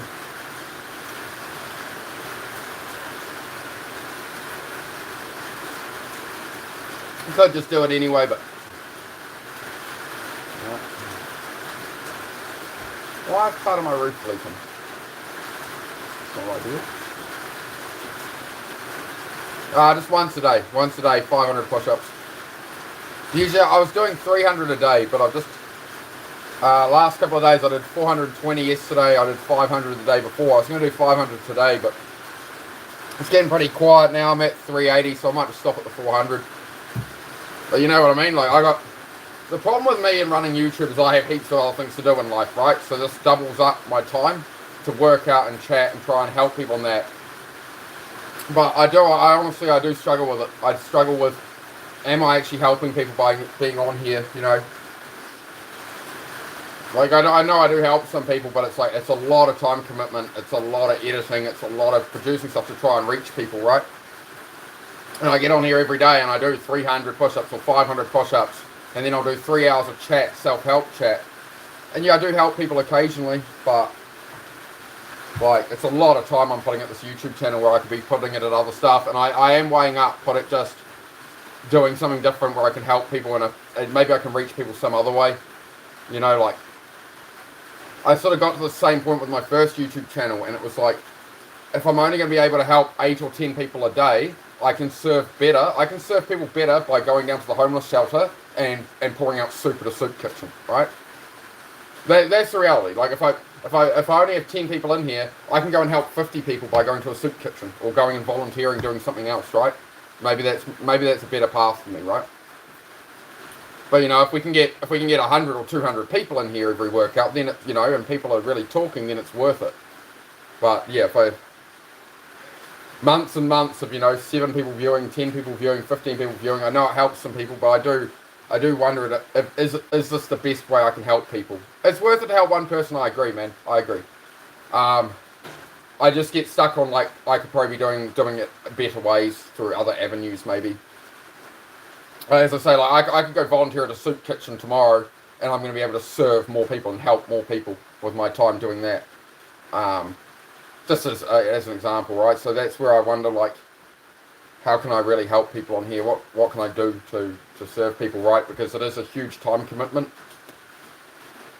It's a huge time commitment for me to come on here and do this. Like, I do workouts anyway, but it's a big time commitment, especially when I come on and I do like a 3-hour chat stream or 2.5-hour chat stream a lot of days. And it's like I'm giving up 2.5, 3 hours of my time where I could be progressing my own life to try and do this. And it, you know, there's not much point if it's for 10 viewers. I get it. You know, yeah. As I've always said, you know, if I can help one person like this much on the channel, like, it's worth it. But like, really, I want to be helping as many people as I can, right? Yes, you set up multiple streams on multiple platforms. YouTube isn't the biggest.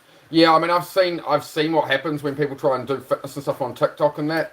And again, like, you can't really help people because it's just endless trolls. It's endless bullshit. Those are the people who ruin it, is the trolls, right? It's like, I'd be on TikTok and all that as well. But everybody I know who's streamed on TikTok is just like, oh, like, I'm here to try and reach people and help people, right? And if you've got a bunch of 12, you know, TikTok is for kids as far as I'm concerned. I've never had TikTok. The moment it came out, oh, there's this new app, TikTok. I'm like, oh, it's okay. It's just going to be like 12-year-olds using it and bullshit and drama, right? It's just, I don't know. So I never got into it. I've never downloaded TikTok in my life. So, yeah, everybody I know who streams on it. So angry for no reason. Yeah, that'll happen to Kai. I mean, you're trying to go off weed from being a regular smoker, so your dopamine's going to be right down. You know, that's why, Nakai, you need to go for a walk. So you need to do something that's going to bring you some pleasure to offset the weed, the overstimulation pissing you off from not having weed, from you giving that up. That's what you're going to have to do. You're going to have to, you know, you've taken away weed, which is sort of, it's been covering up over all the things you're suffering with, and you've got low dopamine and stuff, right? So you are going to feel that way. So yeah, just do something you enjoy, mate. Oh yeah, I have mods here already as well that's sorted out and stuff, but it's just, I don't know, man. It's just the nature of the beast. It's just a big time commitment. I mean, for the workout, I'm on here an hour and a half. That's all right. But the workout, as you can see, we don't get too much chat. We don't get much engagement. The best engagement I get on YouTube is I sit inside, this close to the camera, and I pat the dog, and I'll have 20, 30 people, right? And then everyone just wants to, everyone's just, it's just, where are you from? How's your data? It's like, man, I could be out building cars. I can be out living my life. I can go to the beach. I can go BMXing. I can go live my life. I really don't want to be on here sitting on live for hours a day being like, oh, hey, like, it's great to see everybody, but I'm here to try and like spread a message and try and help people and give people advice. And it's like 5% giving advice and 95% talking bullshit. And people are like, what's your favorite food? What music do you like? It's like, I'm not here to do any of that shit. I'm here to stop people killing themselves.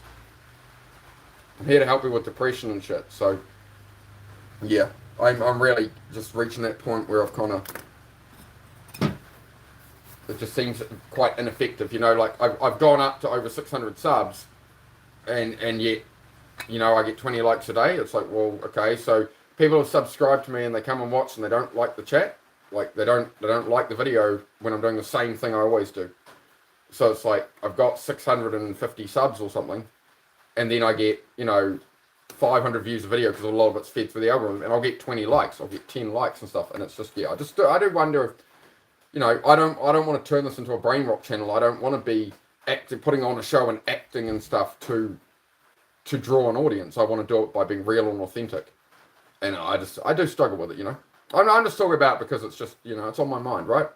That's what I do on here is I talk about, just the genuine real shit. Like, I'm not on here to act like I'm perfect or I'm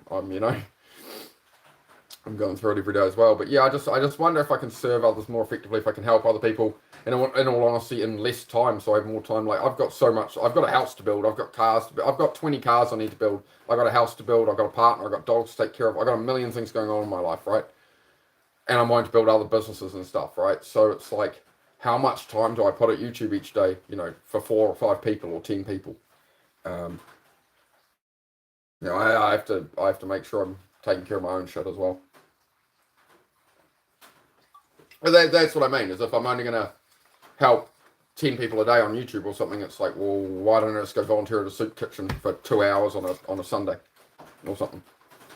Then I can serve 100 people at once, right? And then I can go back to what I'm doing.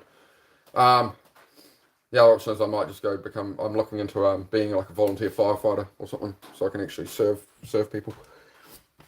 Because yeah, the social media with all the trolls and stuff doesn't seem the way. You can't stand still. Oh, there you go, Nakai. Go do something then. Yeah, you're staring at the problem, Nakai. You're going, I'm giving up weed, I'm angry, I'm overstimulated, I can't stand still. Like, stop talking about it and just go do something, bro. Just get on with it. You always want to talk about the problem. You always want to stay in the problem. You already know what the problem is. Go solve the problem. Go. You can't stay still. Sweet. Well, go for a run. Go do push-ups. Go do something. I don't know. You know what you like, man. I can point you in a direction, but like we've already got the answer, right?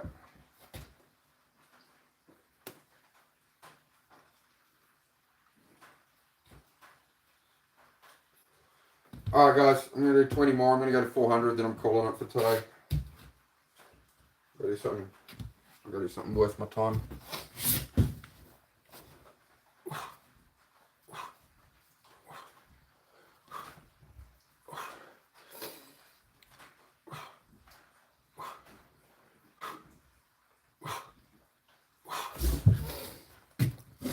I'll just put this back on. It's easier than dealing with this shit. I do apologize, guys. I'm not in the greatest mood today.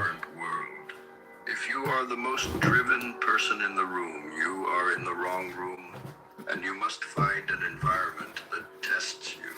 You need to surround yourself with people who demand excellence from themselves and who will not tolerate your mediocrity or your excuses. This shift in your social life will force you to adapt and evolve at a pace that is impossible when you are surrounded by the comfortable.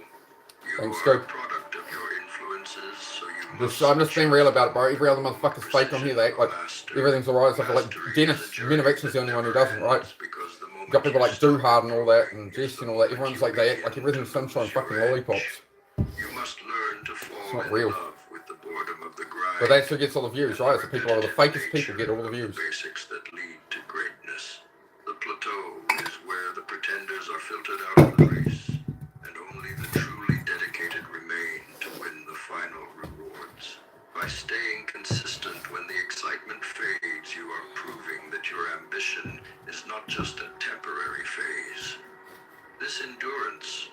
separates the legends from the thousands of people who started with dreams but lacked the heart. Your internal dialogue must be tuned to a frequency of absolute power and unrelenting belief in your own capacity to win. You are the commander of your own mind, and you must refuse to allow any thoughts of weakness to take root in your head. This mental hygiene is critical because the stories you tell yourself eventually become the reality you inhabit in the physical world. When you speak to yourself with authority and clarity, you are building a psychological momentum that is almost impossible to stop. You are becoming a person of substance 400. who is defined by their resolve rather than by their old mistakes. Choosing to place yourself under an immense amount of pressure is the fastest way to wake up the powers that have been sleeping inside your soul. Most people avoid tension because they fear the possibility of breaking under the weight of a difficult and demanding mission. You must realize that the absence of struggle is actually the presence of decay and the slow loss of your competitive edge. When you willingly step into a challenge that requires everything you are forcing your mind to find new levels of grit.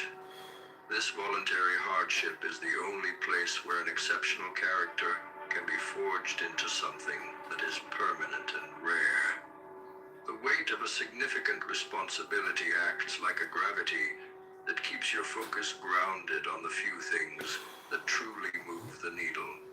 Without the presence of a high stakes challenge, your energy tends to scatter into 1,000 different directions that yield no real results. Pressure serves as a filter that removes the trivial thoughts and the shallow distractions that normally consume the minutes of the uninspired. You must welcome the feeling of being pushed to your limits, because it is a sign that you are finally operating in a territory worthy of your talent. Yeah. This intense state is where you discover what you are actually made of. A life without pressure is a life that remains soft and predictable and entirely devoid of any real sense of pride. You must understand that the most valuable things on this planet are created through the application of intense heat and crushing weight. If you want to become a person of high value, you cannot shy away from the very forces that are meant to refine your raw potential. By choosing your own battles, you are taking control of the transformation process and ensuring that you are being shaped by your own goals. This intentional struggle is what separates the masters of their own destiny from the casualties of fate. The anxiety that often comes with a major challenge is actually a form of unused energy that can be turned into a focused drive. You must learn to see the physical sensations of stress as the high-octane fuel that will power your climb to the top of your field. When your heart is racing and your mind is sharp, you are in the best state to perform far beyond your normal capacity. Instead of running away from the heat, you should step deeper into the fire and allow it to burn away your old hesitation. This mastery of your internal response to pressure is the ultimate superpower in a world full of people. There is a deep sense of peace that comes from being fully committed to a difficult path that you have picked for yourself. When you are in the middle of a massive struggle, you no longer have the luxury of thinking about minor problems or social drama. Your entire existence becomes a streamlined machine dedicated to the completion of a mission that gives your life a lasting meaning. This clarity of purpose is a rare gift that most people will never experience because they are too afraid to try anything that might fail.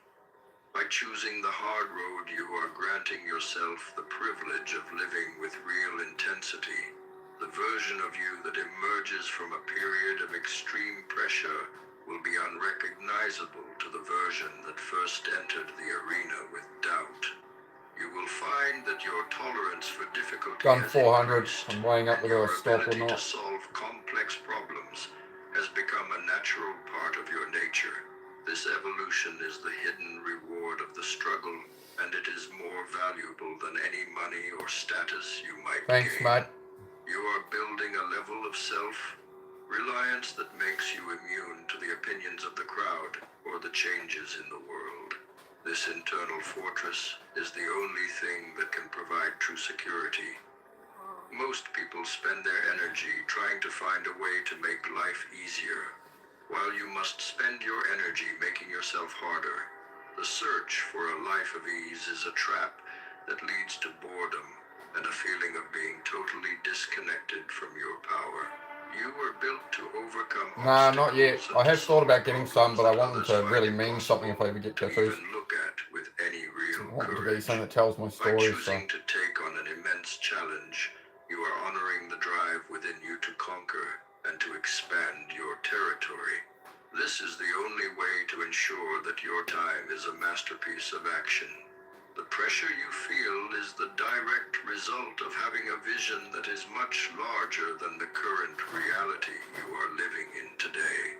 You should be worried if you do not feel the weight of your goals, because it means your dreams are not big enough.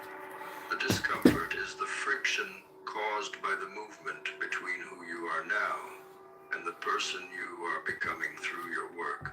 You must embrace this tension as a necessary part of growth and refuse to let it slow down your momentum. Every small victory you win under pressure is a deposit into the bank of your own unshakable confidence. When you choose a challenge that is bigger than yourself, you are forced to leave behind the ego and the small habits of the past. You must become a person who is capable of handling the weight, and this change requires you to shed everything that makes you slow. The pressure acts as a purifying force that leaves behind only the essential parts of your character and your unique skills. This process of stripping away the excess is painful, but it is the only way to reach a state of effective simplicity. You are becoming a weapon of precision designed to hit the target. The obsession with the clock is a deceptive trap that keeps you chained to a situation you claim to hate. You spend all your energy calculating the distance to the finish line instead of focusing on your daily growth. If your life is currently out of alignment with your vision, you have no reason to fear the time needed for a change. The years will pass regardless of whether you are building a monument or watching the days slip away in a fog of quiet misery. You must realize that the investment of a decade is a small price to pay for a lifetime of true freedom. When you argue that a goal will take too long to achieve, you are admitting that you value comfort more than your potential. This mindset is a slow poison that convinces you to stay in a hollow environment because the exit requires a sustained effort. You must confront the reality that you would have likely wasted those same years on trivial pursuits and hollow distractions anyway. By committing to a long and difficult path, you are giving your time a purpose and a direction that it currently lacks. The length of the journey does not matter when the destination is the only thing that can save you. Meaningful work is the only valid use of the limited time you have been granted on this planet before the light goes out. If you are not satisfied with where you are standing today, you should be sprinting toward a project that challenges your spirit. There is no better use of your hours than the focused pursuit of mastery and the construction of a legacy that reflects your drive. The alternative is to spend your life in a state of reaction where you are merely responding to a world that does not care. You must reclaim your time by dedicating it to a mission that justifies the struggle and the nights. The fear of a long journey is a sign that you are still thinking like an amateur who needs a quick reward to stay focused. Hello. The master understands that the process of building something great is the reward itself, and the final achievement is just a natural result. You must learn to fall in love with the steady movement of the needle and the pride that comes from doing a hard job well. Whether it takes a single year or an entire decade, the time will be spent by the universe 1 second at a time. You might as well spend it becoming a version of yourself that commands respect. Most people are so worried about the future that they never actually start the work that would secure a better reality for themselves.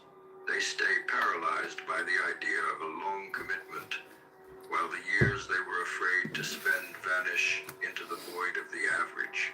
You must break this cycle of hesitation 410. by realizing that today is the only day you have to make a choice for your legacy.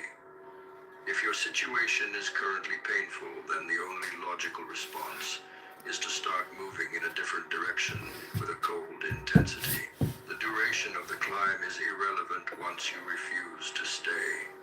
Consider the person you will become after a decade of relentless effort toward a goal that truly sets your spirit on fire every morning. Even if you do not reach the exact peak you imagine, you will be so far beyond your current self that it was worth it. This transformation of your character is the real goal, and the Awesome, bro. results are Love to hear it, man. just secondary The daughter's evidence coming up, of eh? your internal Sweet, results. man. That's wicked. You are Love to hear that, man. building a I'm glad mind that's that happening is for you, bro. capable of handling Fantastic. pressure, and a body that is disciplined enough to execute. It's 420. This internal development stays with you forever, while the time you saved by being lazy disappears. The world does not care how long it takes for you to find your footing and build the life you were meant to lead. It will continue to turn, and people will continue to rise and fall while you sit in your room and worry about time. You must develop a sense of urgency that is focused on starting today rather than finishing tomorrow at a specific and arbitrary date. When you are engaged in work that is meaningful, the concept of time begins to fade, and you find a productive flow. This is the only way to live a life that is not defined by 425. the clock. Every excuse you make about the time required for change is a direct insult to the potential that is currently rotting 430. inside of you. Thank you, You brother. are essentially telling yourself that your Thank you. dreams are not Thank you, worth Shining. a few years of So everyone's going to be a good focused day labor today. and a Mow the steady lawn. commitment to Well, that doesn't make today not a good day. This lack of Just changes your self-respect task, bro. is what keeps you stuck Find in a something, you know, cycle of replaying minor something wins else. and major disappointments that So- lead to nowhere. Doesn't make it a bad day. You must raise your standards and decide that you are willing to spend as long as it Hi, takes Marco. to How are get you, man? what you want.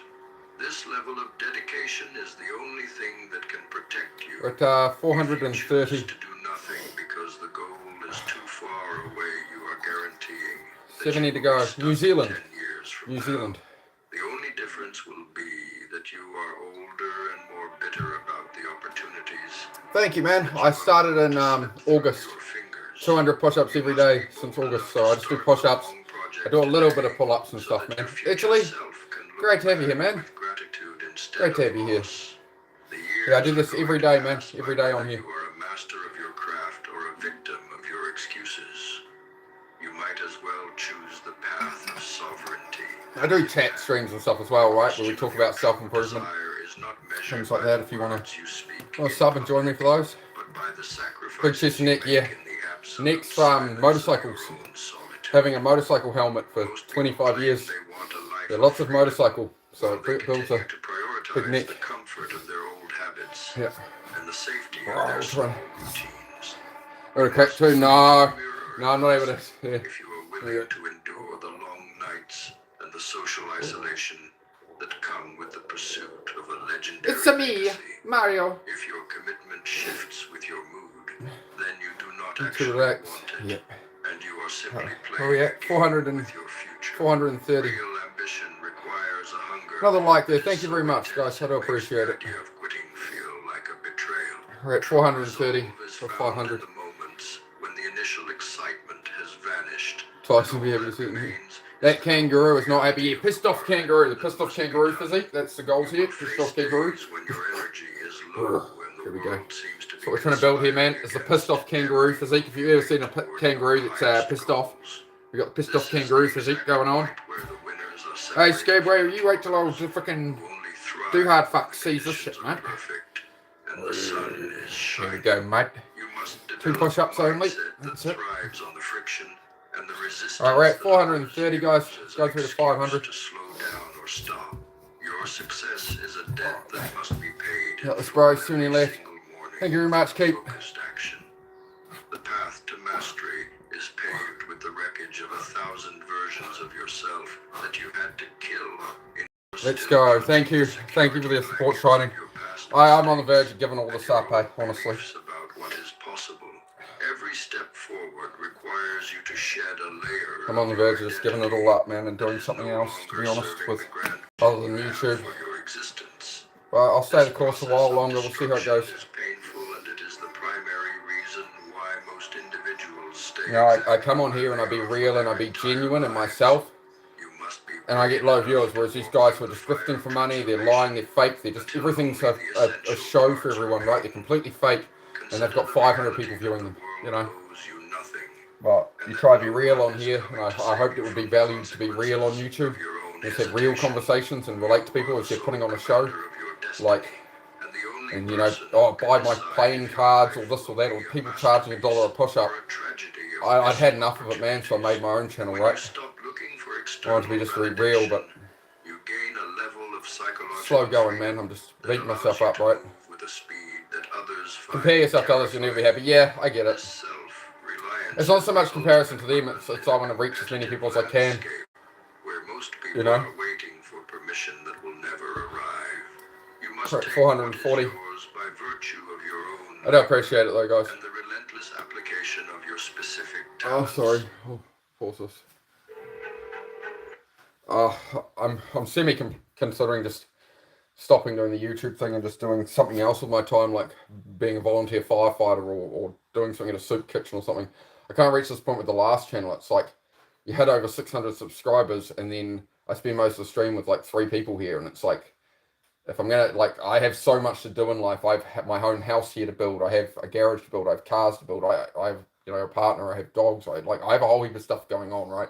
And it's like, how many hours a day do I give up to come stream on YouTube to deal with just trolls and bullshit and like 5 people watching me? And then I get off here most days. Some days I'll get off here, I'll do a 3-hour show like this. It's like I've lost 2 subscribers or something. And some days it's you've gone up 30. And I know it's the nature of the beast, but it's just like, maybe I should be learning and doing other things to progress myself in life rather than trying to build a YouTube. Maybe I can reach. I always thought YouTube would be the effective way to reach people. But I don't know, man. I don't know, dude. I just want to help as many people as I can with depression and stuff. That's the goal. That's the goal. And I just feel like I can't reach enough people yet.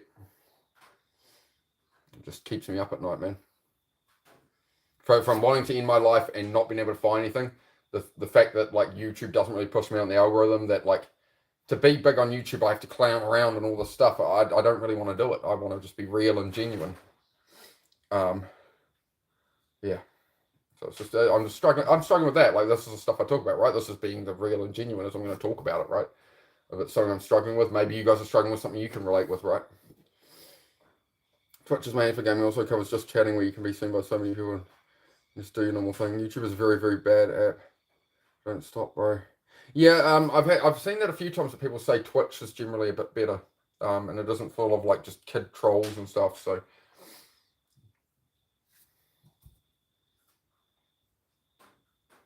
trust me, I have the same talks with myself. Appreciate that, Matt. Yeah, I mean, I'm just talking about, bro, it's just chewing up my mind a bit. Of maybe I can do something where I can serve people more effectively, right? Rather than like streaming.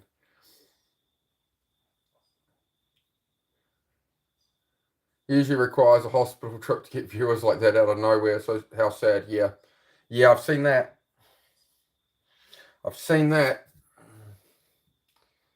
Yep. There was a streamer. Screw it, I'll say it.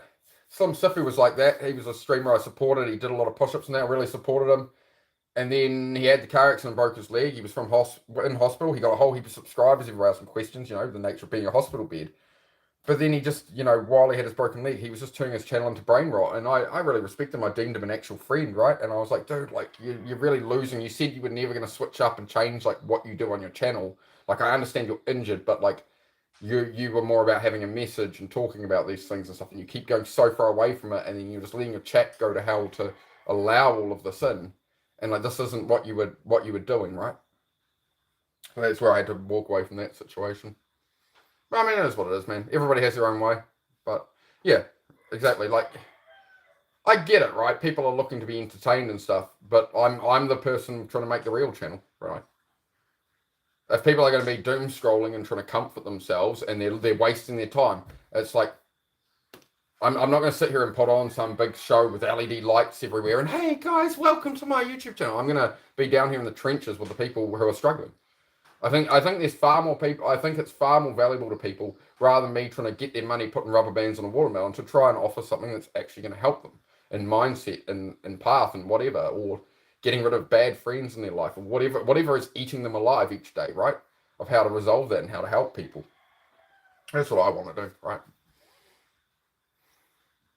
Just struggling with it.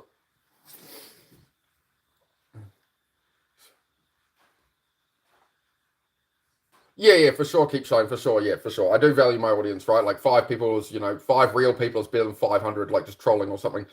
I just wonder if I could put my time in, like rather than do YouTube, rather than do fucking 5 hours of streaming a day, and at night I'm doing 5 hours of editing on shorts and stuff. Like I'm losing 8 to 10 hours a day to do this YouTube, of my life to do it. So it's like, what else could do? I just get rid of YouTube and spend 8 to 10 hours a day researching, learning, growing, and finding other ways to serve people? That's what I wonder. Like, as I say, I reached this point with the old channel of I could go down to the local soup kitchen, a homeless shelter, and pour out soup for people for an hour, and I'm going to serve more people than I do through YouTube. I'm going to be able to actually help more people. So that's where it's like, but I don't want to make clickbait content. I don't want to make just a bunch of bullshit on here. So I know, man. It's a hard one. Just a hard one. We're at 440. See, again, like, right? I'm trying to have a dead serious conversation. You get some idiot come on asking me to fart. Like, you know what I mean? Like, it's just bullshit.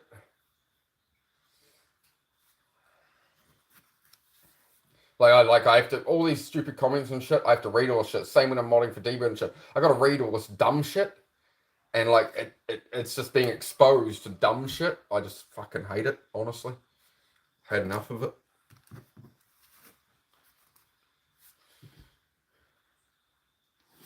Yeah. So it's yeah. Again, it's just how many people can I help in that? If I had 30 regulars in here throughout the whole stream and they're all getting their life on track and trying to make things better, but like my old stream, I asked people to write down 12 New Year's resolutions on my old channel. I had all these people, I had 30 people viewing at a time, and every day I sat there, I kept saying, I want you guys to make a list of 12 like New Year's resolutions, right? And we're going to target one each month.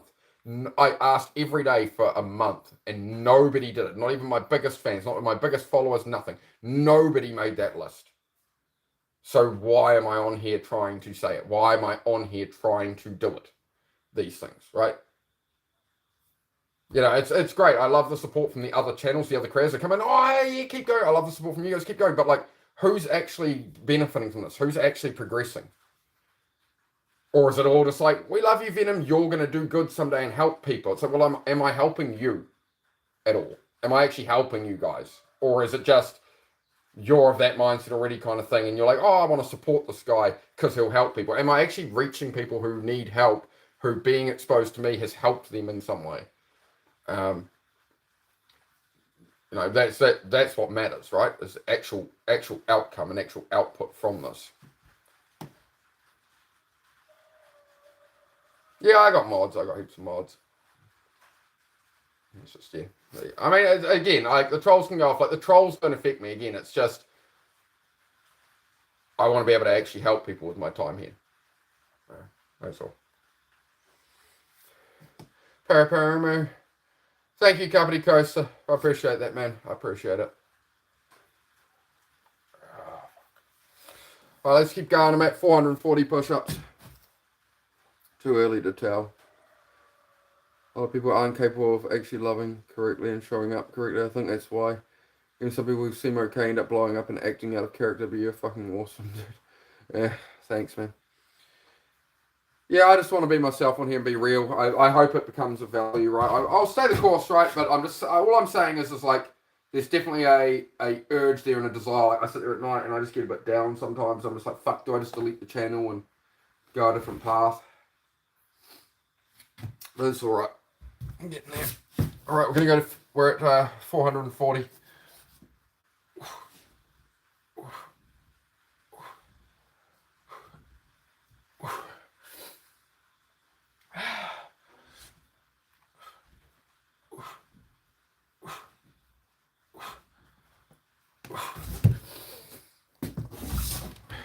You always pop in and give me a like. Thanks, man. I do appreciate any support, guys.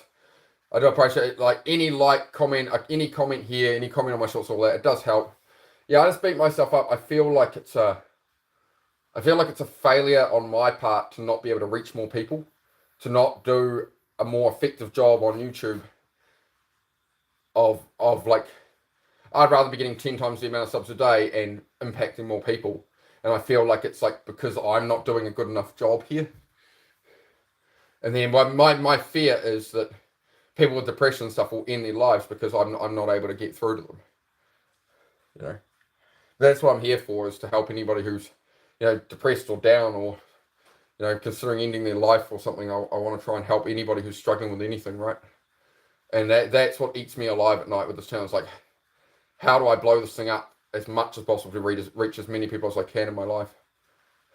What's my message? Build your own life.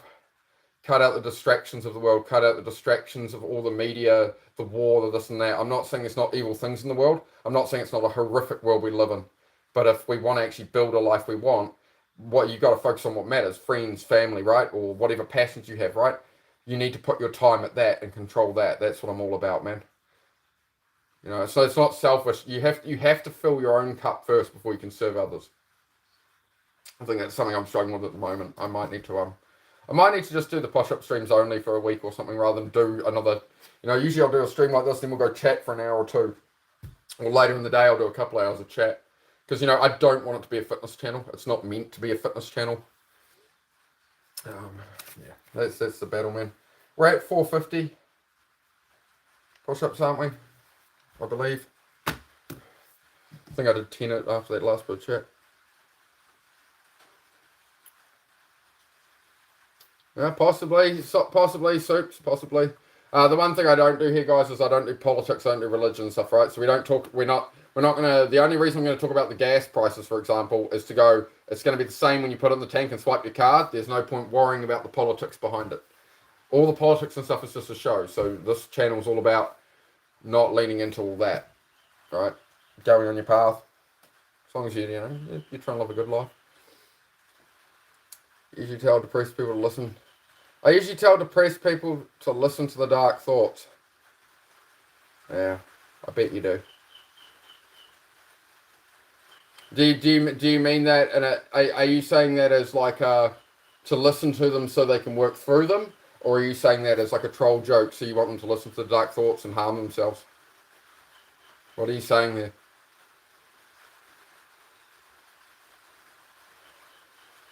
Let me know.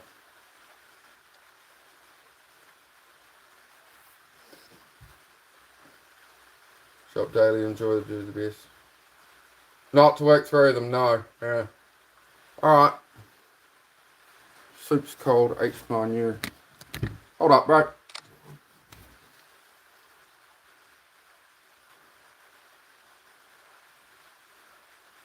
One moment. Soup's cold, H9U. Hold up, bro. I've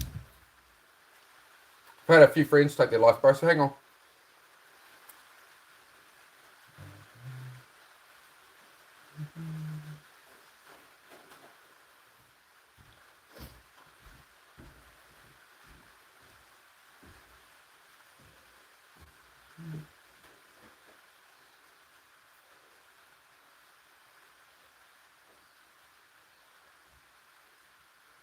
Hang on.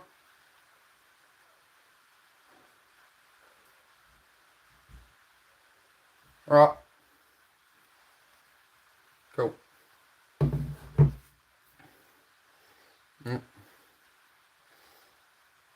Alright.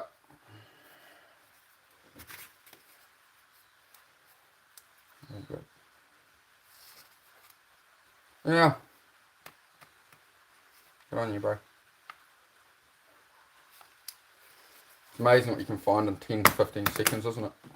When you used to be a hacker. When you used to be a hacker since you were 10 years old. Yeah. Yeah. Amazing what you can find out real quick, isn't it?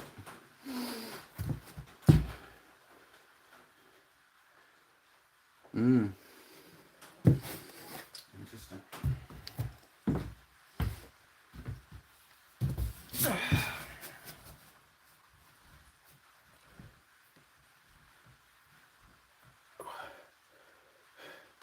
Yeah.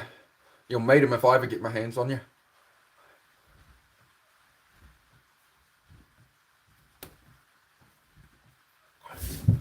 You piece of shit.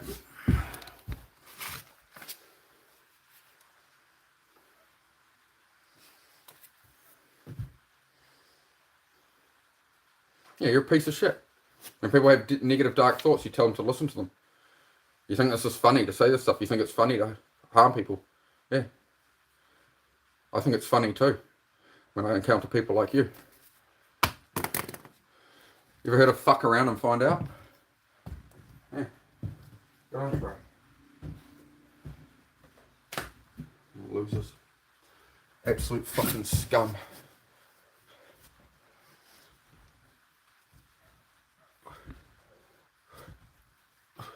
I'll tell you something. In New Zealand, that's a crime. Just so you know. If you go on and it's called incitement to suicide. If you tell someone, if someone goes, hey, I'm thinking of sort of ending my life or something, and you tell them to do it, you'll go to jail. Just so you know.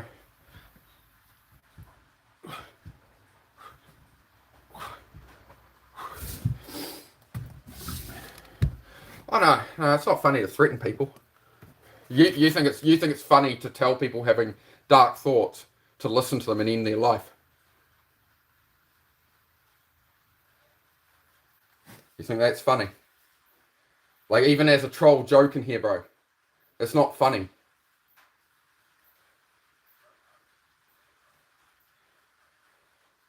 I'll make a deal with you. Seeing as I know everything about you in about 20 seconds.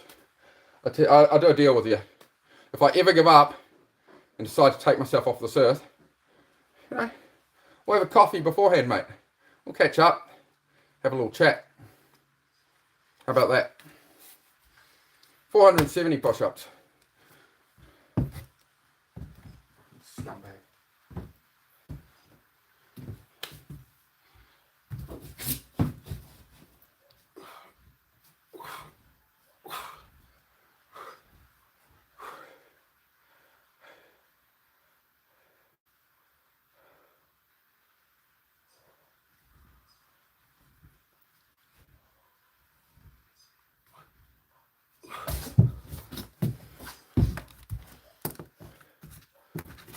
Sometimes people need to realise, there's a joke, there's a troll and stuff, and then there is being an absolute piece of shit like that guy. They offer nothing to the world but hatred. They offer nothing to the world but negativity to people. They offer nothing but dragging other people down. I let the assholes get to me because I've had friends who've had people say stuff like that to them, then they've gone and ended their life. Then I have to put the guy on the fucking ground. So if I get my hands on you, I'll give you the same fucking treatment, you cunt. No? You want to start getting into the fucking dark shit in my head instead of me being a nice guy on here? You want to play that game? Do you want to fuck around? Do you guys want to fuck around? I come on here, I try to be positive, I try to help people. Do you want to fuck with me? Do you want to see what fucking happens? Do you want to mess with the fucking psychopath who's been repressing it for 30 years? Do you want to fuck around and find out? Because I'll teach you a lesson. Everybody else might be fucking talking. I'll teach you a fucking lesson you'll never forget. Alright? So stop fucking around. Get the fuck off my channel. Right? Fuck off.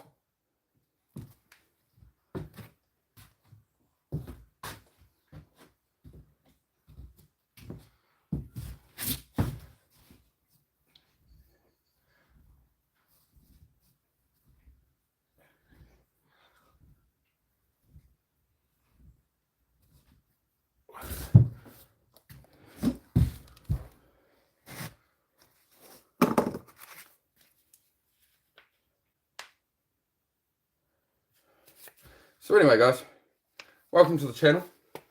If you're looking to improve your life, if you're struggling with anything, I am here to help you, alright? That's what I'm here for. I'm not here for this bullshit, guys. I'm not going to tolerate, I'm not going to condone it. Yeah, you take care of yourself too, Soups. See me around, I'd suggest you cross the fucking street. Start running real fucking quick.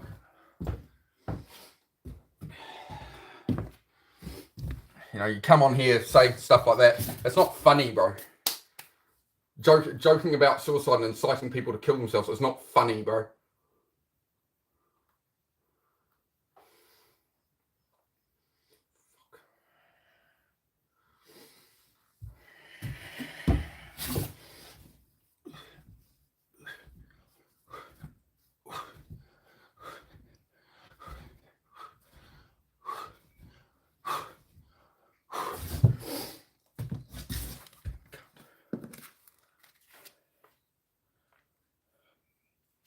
$500 push-ups.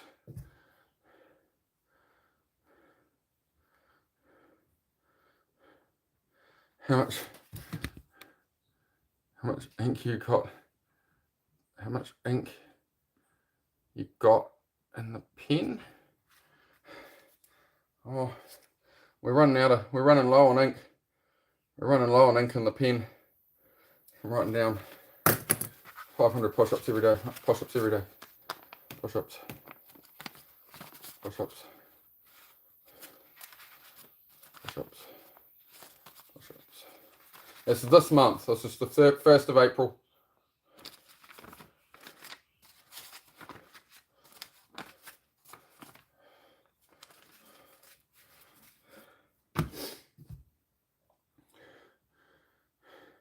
Yeah, I got this pen in like frickin'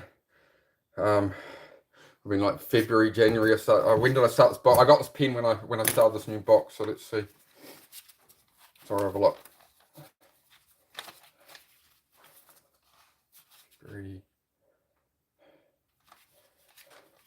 13th of February. 13th of February. We're running out the pen apparently.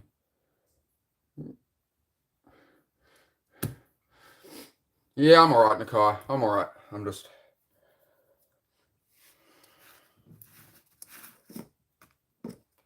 I'm on here for the exact opposite of what the energy that person's trying to put out there and what they're trying to do to people.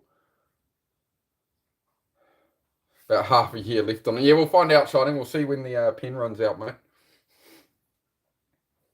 I do appreciate the support, guys.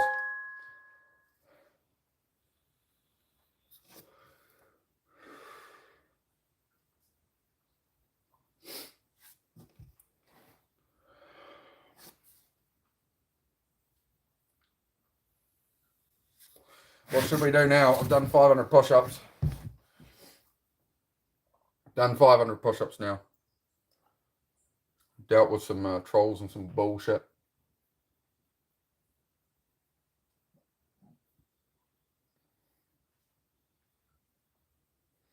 I'm just thinking about my friends I lost and stuff, man, and the people like that who said things to them when they reached out when they needed help, and the way they were treated and stuff.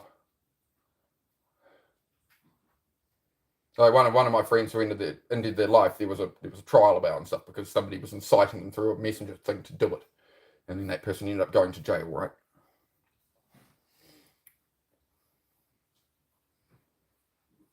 So it's like these people don't understand they can do actual harm to people and actually end somebody's life by proxy by the things they say. You know, I'm sweet, but you know, he was saying about how, you know, they think it's a laugh to, you know. Well, that's what I'm here to do, is try and help people build their minds so people like that can't can't reach you. Like it's not affecting me. It's not making me want to, you know, end my life or anything. It's just people like that being around us. You have to be able to face that stuff. You have to be able to handle people saying stuff like that. And when you're in your weakest moment, you encounter a person like that. It's a dangerous thing to do. That's why I'm very disgusted by it. That again, this is the difference in my YouTube channel. I'm not on here to put on act. I'm like, hey guys, hey chat, hey, what's going on, guys? You can buy some playing cards on my store, guys. Or do hard things, you know. I'll do a 200 push-ups for free, then I'll charge $1.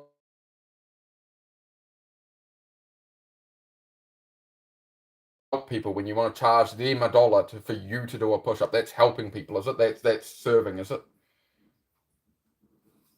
Fucking assholes. But you know, they're the people who've got 500 people viewing them, right? That's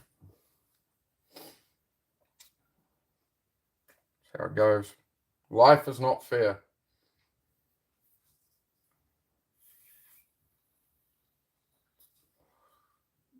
Probably get in trouble for having a go at that guy, but oh well. Is what it is. Yeah, I'm alright, Ron. I'm alright, man. There's somebody coming in here who was talking about how they think it's funny to make comments at people who are struggling in life or suicidal, when they like to tell them to lean into their bad thoughts. That's what the guy was talking about.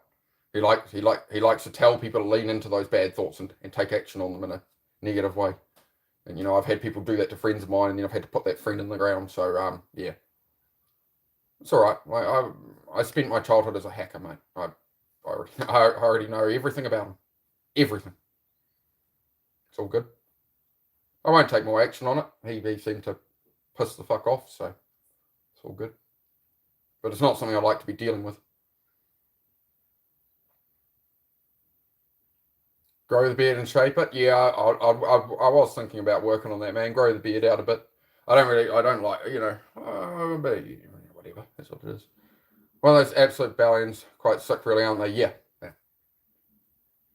know, I'm not typically a violent person, but yeah, if I get my hands on somebody like that, it's a different story.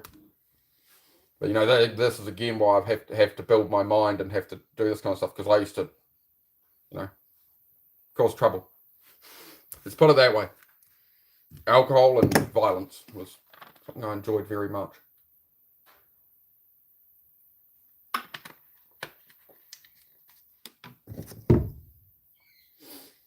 Because you know, I have autism and all that.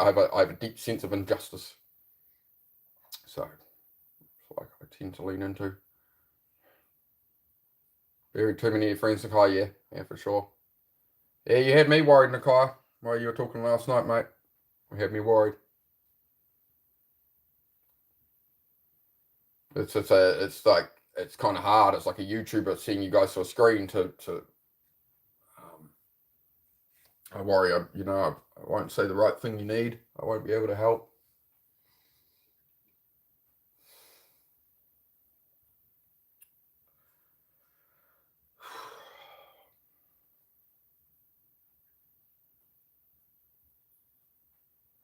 Got 500 push-ups down. How are you going, Ryan? You good, mate? You keeping well? You keeping well? Yeah, just having a bit of a battle of the mind right now. Sorry, guys. I'm doing all right, but I'm just, no matter the appearance of one's color or features, we should all be choosing our best selves. Lift everyone to another, lift yourself. Yeah. That's definitely what bothers me, man, is these people, they just try and drag other people down. They try and drag other people down for no other purpose than their own gratification, because they think it's funny or something. It's not fucking funny. Harming other people just for a laugh is not funny. Telling people to lean into their dark thoughts and end their lives because it's a joke to you is not fucking funny.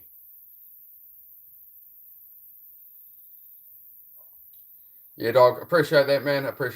Yeah. I'm just trying to be here and help all the people I can, bro. That's why I come on here.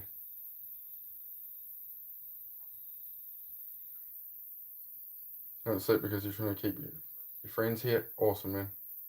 Yeah, well, do get some sleep at some point. You know, being overtired is definitely no good for your mental health either, right? Trying to quit alcohol and struggling. Yeah. I struggled with that for a while, bro. Personally, the way I did it, bro, was separating myself from the friends who drank. Even after I quit drinking, I told them I'm quitting drinking. I'm going to stay clear for a while. And the first moment I came back and hung out, man, they put a cold drink on the table right in front of me. I went, oh man, I don't. He'd asked if I wanted a drink as he walked out of the room to get himself a beer, and I said, oh no, man, no, I've given it up. I need to, I'm a few weeks sober now. And then he came back with 2 cans anyway. And he puts a cold dewy can on the table right there, right next to me where I was sitting. And I was like, no, bro. He's like, oh, no, that's your choice. It's yours if you want it. You can have that if you want it, right? Because he was trying to keep me in where I was, right? Because if they're all drinkers and you go to not drink, it's like, oh, you think you're better than us, right? Not drinking, eh? You get all those little comments, right? So like your own circle won't want you to make that progress. The other thing that helped me was understanding it was a poison. Understanding that alcohol in the human body is absorbed as poison, it's converted to a poison. So it's not, it's not a high, it's not like a drug. I'm struggling, brother, I'll be honest. Sorry, guys, one sec. So, struggling, brother, I'll be honest. It's a very deep, complex situation that involves my daughter and poison against me, on top of other things. I'm breathing there, brother, so I'm lucky. That's it, man. That's it. You've reframed that well, Ryan. You've reframed that well, dude. Challenges are always going to come. It's how you handle them. Do the best you can with it. Try and keep a calmer state so you can make rational decisions. As you see before, that guy just hit. That's the one troll that's ever hit that nerve hard enough. Like, usually I can bear it, but when somebody's doing that shit, that's too much. That's past that line for me. It's past that line. Like, I like it, I have a pretty solid sense of humor, right? I like a good joke. You guys know, we have a good fucking laugh on here sometimes. But, when you're talking about stuff like that, and it's not a joke to tell somebody to lean into their dark thoughts and take bad actions or end their life or something. That is horrific. It's just fucking disgusting.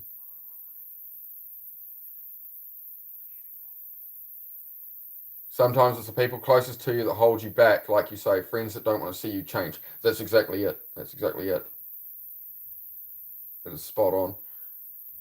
I hope everyone gets through their struggles. We're all going to make it. That's exactly it, man. Just keep going, bro. And I'm here every day. If any of you ever need any support, even if you're having a good day today, you're scrolling through, if you ever feel like you need any support, I'm always here every day. That's why I do this. We're getting some good, unique lighting here today. Look, I look like Two-Face and Batman or something. I don't know. My name is Harvey Dent. Harvey Dent. Everyone I know is having kids. Here I am all alone.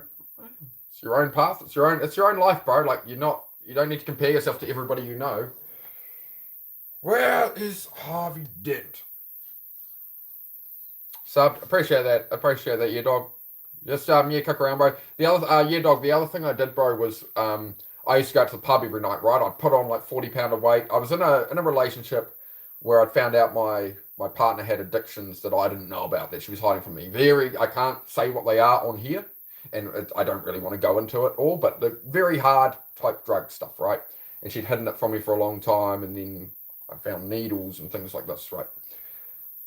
Tried to stay with her, tried to fix her for a long time, blah, blah. The whole heap of dramas, right? But it basically led to alcohol, to smoking massive amounts of weed. I'd always come home and, like, there's a glass this deep of whiskey poured for me and whatever, right? We're going for a 40 ounce a day between the two of us, and everything just tumbled down, man.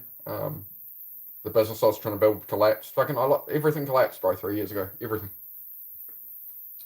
And, I ended up putting on like 40 pounds and sitting out at the pub every night, chips and whatever, just going out playing pool every night, getting drunk off my ass, all that kind of thing. And in the end, I once I learned from Andrew Hubman that alcohol was a poison, and I did see the damage it was doing. Like one night at the pub, I went to my vehicle and started picking up weapons, and I was ready to walk back in there and finish shit off. And it was then that I sat in the car and went, if I'm in this state and this is what I'm thinking of doing, I really need to stop right now. This is obviously I'm in a very bad state right now, because I was dead set serious on the things I was going to do, right? And I knew that was something that wasn't me normally, right? So yeah, I went to the pub. The next time I went to the pub, a few days, I sort of had a couple of days. I went out there, I had one drink and sat there and watched everyone go from sober to drunk throughout the night. All the people I'd hang around with, watched them go from sober to how they were by the end of the night. I went out there a couple more times, didn't have any drink, just had water, and just hung out with them and stuff. And it was very apparent pretty quickly that it was just that little shift in the mind made it really clear that this stuff was, you start to be the fly on the wall and see what it does to people throughout the evening. Yeah, it gives you your answer, man. Strong and inspirational. Thank you. Most welcome, bro. I just try my best, man. I'm just a normal dude, bro. That's all I'm here for, is just be myself. Not friends anymore, the one who told them to do it. Bury my best friend because another friend told them to do it. Yeah, that's fucking disgusting, the guy. Fucking disgusting. Yeah, in New Zealand, you go to jail for that. If you can show there's evidence of that person was telling to do it, they made it law that they will send you to prison for manslaughter for doing that. Even online or whatever, right? It's incitement to suicide is the charge. If you want to look that up, New Zealand law, incitement to suicide is if somebody's struggling and one of their friends goes, oh, you should do it, you should whatever, that's incitement to suicide. Sorry, I do apologise, guys, for flipping out earlier over it. I'd much rather keep this a calm, controlled channel and have my message and just be, my channel is about being genuine and real, though, and that was a genuine, real reaction, and I was not happy. That's how it goes. What should I do here, guys? Should we do a bit more chat or what? I'm at 500 push-ups already, so I don't think I want to. I could do more push-ups today, but I think I'll regret it tomorrow. Just give me a second here. There we go. Getting there, building a pissed off kangaroo physique day by day. But,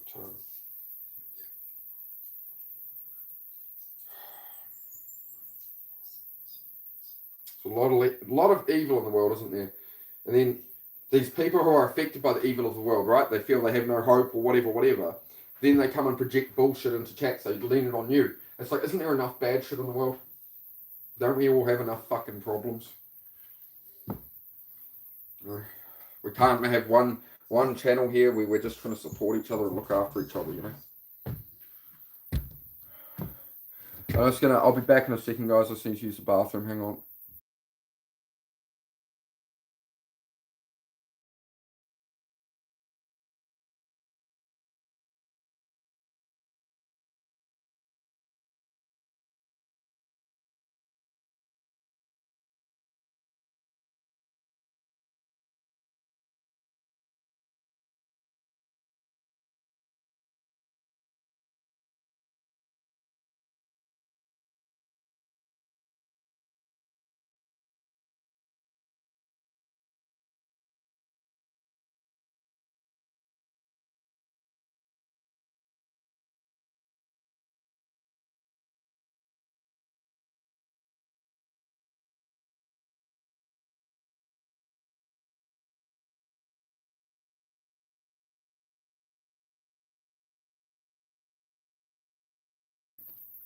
Sorry, guys. I had to step away for a moment there.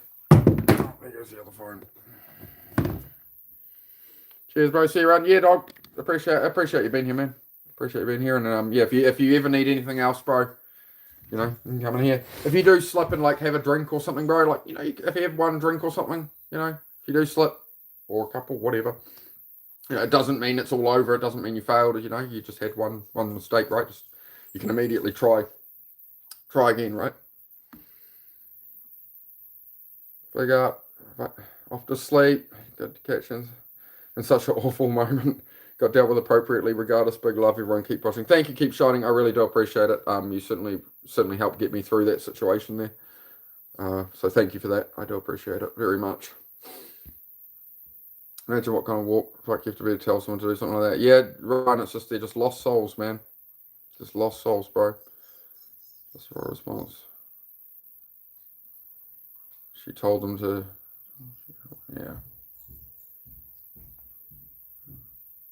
Start with press-ups and dumbbells and weights. I'm guessing I'm going to get into weightlifting and lock-in. Yeah, just go on your own path, weights. Go on you do you, and then you're talking about your mates are having kids and stuff. It's like, go do you. Go find hobbies. Go do what drives you, and you're going to find that woman, that life, whatever it is. Maybe it isn't. Maybe your life isn't to get married and have kids like everyone else.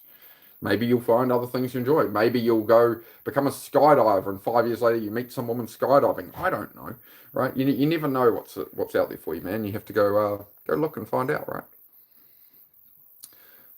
Limbs, I had a time like that, and an older alcoholic I was working with told me to not drink for a few weekends in a row and see how often you hear from mates, and that's time spent. Yeah, I mean the same thing happened when I got out of motorcycles for about 5 or 6 years, right? I was a motorcycle mechanic, and then I got out of that job and I rode for a bit, and I used to always fix mates' bikes at home and stuff, right? Because I was cheaper than a mechanic. And I gave up riding, and all the people I rode with, you'd only ever hear from them for like an oil change or something. It was never, oh, hey bro, how are you? They'd call you up like 6 months later. I just kept getting phone calls. Oh, hey bro, I went to the mechanic, they want too much. Oh, can you do it? It's like, bro, you haven't called me for 6 months. Oh, well, you don't ride anymore, so we can't really hang out. It's like, what the fuck? Sorry to hear that, Nakai. Sorry to hear that, Nakai. I hope you're doing all right, mate. Man, life has its punches, man, but you'll be all right. You'll be all right. Keep on keeping on, Nakai. And yeah, just what Plastic said. Keep on keeping on. You're a wee beacon of light. You better like and subscribe. Thank you very much, mate.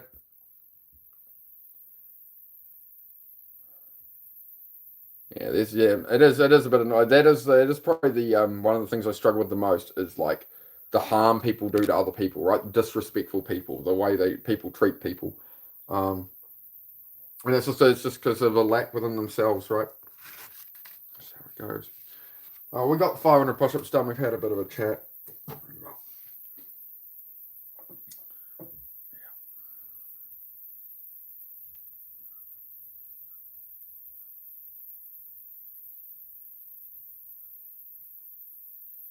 I don't know, Nicola. I'm not sure what that word means.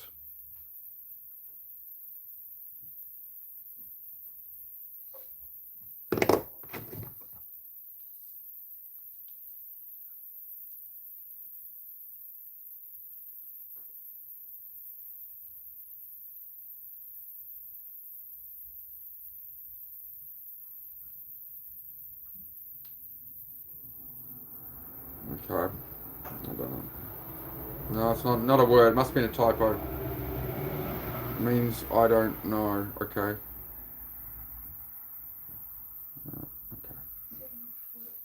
Oh yeah. So 1 sec.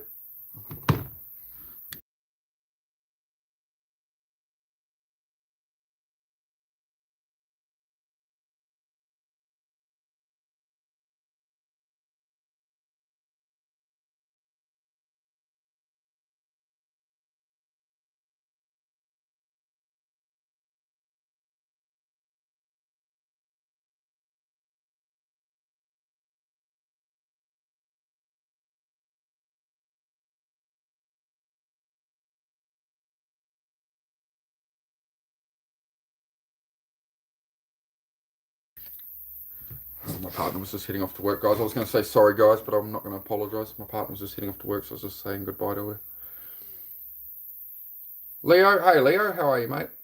No, it's a two-way thing. If you need to get anything off your chest, just far away, bro. We're all here. I appreciate that. I appreciate that.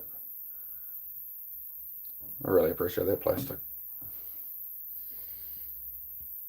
I started this YouTube to be real and try to help all the people I could, right? I just permanently banned Nicole there. Keep everything chill. I was going to go inside and sit in the caravan, but I'm quite enjoying a nice wee sit in the sunshine. We got a bit of sunshine coming in the cabin. There we go.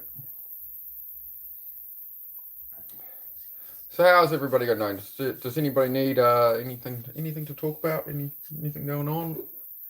We don't do politics and stuff. That's all, guys.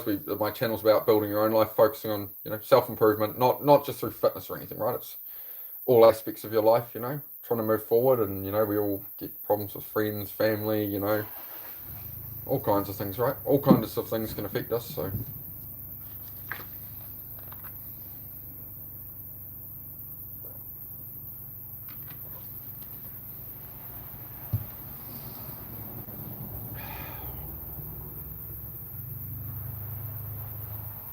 You're about to start grief counselling. That's fantastic. That's fantastic. Yeah. I think that's a lot of what you get with the trolls and stuff, right? I think somebody did tell me, you know, you got to remember the trolls are mostly children and stuff looking for reaction, right? So, you know, for the most part, it's just whatever. We have a laugh at it. For the most part, we go whatever and have a laugh at it. That's what it is. But you know, like the thing is with YouTubers, like I can get off here after a stream like this, real good likes, viewers, lots of chat, right? And I can be up one sub.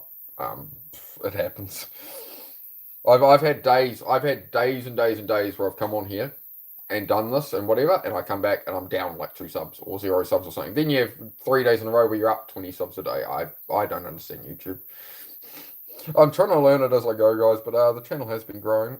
I don't know. Maybe nobody subbed today. We'll see. Let's see if we got some new friends.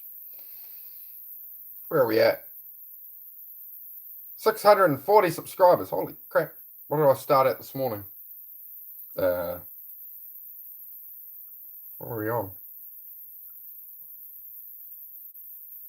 I think it was about 625, 630, something like that. So thank you guys. I think we got some new subs there at 640, but I won't know until I get off here and it tells me how many it was.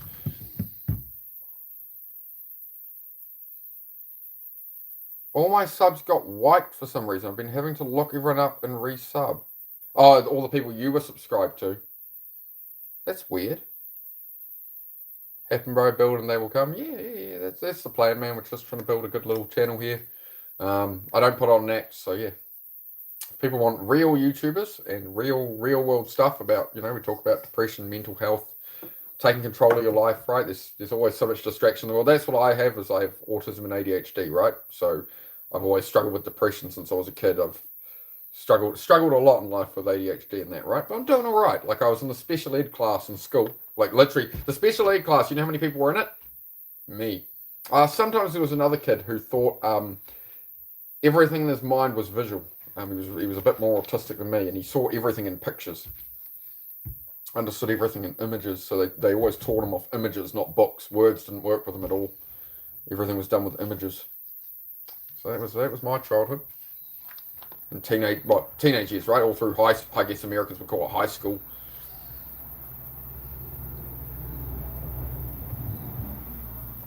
The nerve and some people, yeah, again, a lot of it's just children, bro. A lot of the hate, a lot of the negativity, it's either immaturity or it's projection, or it's probably both. And there's always people in life, you'll encounter it in school, you'll encounter it in workplaces as well, where the popular people in school, when you encounter them in a workplace, they still think like work's a popularity contest. They think life is like that, and then those are people who they've got to have the car, they've got to have the right clothing, they've got to have all the stats, they've got to have all the material things, right? So, am I from New Zealand, British Empire? Yes, I am, mate. New Zealand. I'm guessing. Where are you from in the British Empire, my friend? That's how your nephew is. His autism is visual. Yeah. He was a really interesting dude. He played a lot of Counter-Strike. Like before I got into Counter-Strike back when I was like 15, it's all he ever wanted to talk about was, do you play Half-Life, Half-Life 2, Half-Life 2? And he was really obsessed with it. But at the time, I didn't know what it was. It's like back then they didn't understand the effects of othering someone. Yeah. One of the worst things that happened was I was right before I went into the back classroom, like because the back classroom, it's basically there were 2 classrooms and there was like a middle. It was meant to be like, I guess, an office or storeroom for the teachers, but they sort of accommodated the special kids, right? So I was diagnosed with ADHD, but I don't think we had the autism diagnosis yet. And they put me on, I believe it was citalopram. And I got to school, normal day, and about 10 in the morning, I'm sitting there at 14 years old. You know, this is a mixed ed class. You know, there's girls in the class, and obviously I'm a boy. I like girls and all that as well. Right? You know, there's a social freaking thing going on. And the meds kicked in, and I was under the desk. Within 10 minutes of class, I was under the desk for no reason, right? Nothing had upset me. And I was curled up in a ball under the desk, shaking and crying my eyes out. And they were like, what's wrong? I'm like, I don't know. I don't know what's wrong. And then they kept trying me on these other meds and things like that just kept happening. You know. So, yeah, they basically wanted to get me out of school and put me to a special school. And in the end, it was my mother who fought for me, right? She fought really hard with these schools and with all the deans and stuff to make sure, because they want to move me to different schools and expel me and this and that. And she's like, well, he's comfortable where he is. You know, he's struggling, but he's, you know, you're going to, you know. So she had to basically fight against the system the whole way. That's why you moved back to Dad's. Yeah, yeah. Whereabouts in NZ? Auckland or Wellington? I'm a bit north of Auckland. I grew up in Auckland, and then I've moved north of there since. I'm building a house up here, building a little cabin and stuff, building a little homestead here. So sometimes I do streams on working on the cabin and stuff. But I think lately it's mostly been just chat streams and workouts and stuff, man. Shit sticks for your favorite scars. Yeah, it all scars, man. It all scars, but that's alright. Just keep on going. You know, it's pretty much, you know, for the most part, I've been rejected by fitting in anywhere my whole life, right? So I'm used to it. It's just same old. You get used to it. I think it's understanding. I spend a lot of my life, and it's YouTube has helped me with this a lot. And by being real on here and just talking about all this stuff, it's really helped me understand that, like, that's just who it's part of my story, but it doesn't really define me. I can just be real here and stuff. Some people like it, some people won't. Some people can relate, some people can't. But, you know, I tried to be normal. You know, my childhood was pretty much, why can't you be normal from people all the time? Like, why can't you just act normal? Why can't you just fit in? Da, da, da, da, right? And I was trying to force myself into that box of being normal. And when you're ADHD and autistic and you're trying to socially fit in and mask and cover and be a certain person around everyone to fit in, you just destroy yourself, right? Which is exactly why I do just genuine and real on this channel. I don't do like putting on an act and stuff. I'm not here to mask. My masks are down. I'm just myself on here. Because I want to be authentic. I want to be real. Some people like it. Some people won't. Whereabouts in New Zealand should you visit? I'd say the South Island, man. Just not the West Coast. You know, you want to stick to the East Coast of New Zealand for travel generally. The West Coast is pretty wet, pretty nasty weather. But you know, go down through Arthur's Pass. There's bushwalks up in Nelson, stuff like that. Like the South Island is the place to go if you want to travel. Queenstown is kind of the known tourist hub, but it's a tourist trap where everything's 3 times the price it should be. So probably wouldn't do that. Yeah.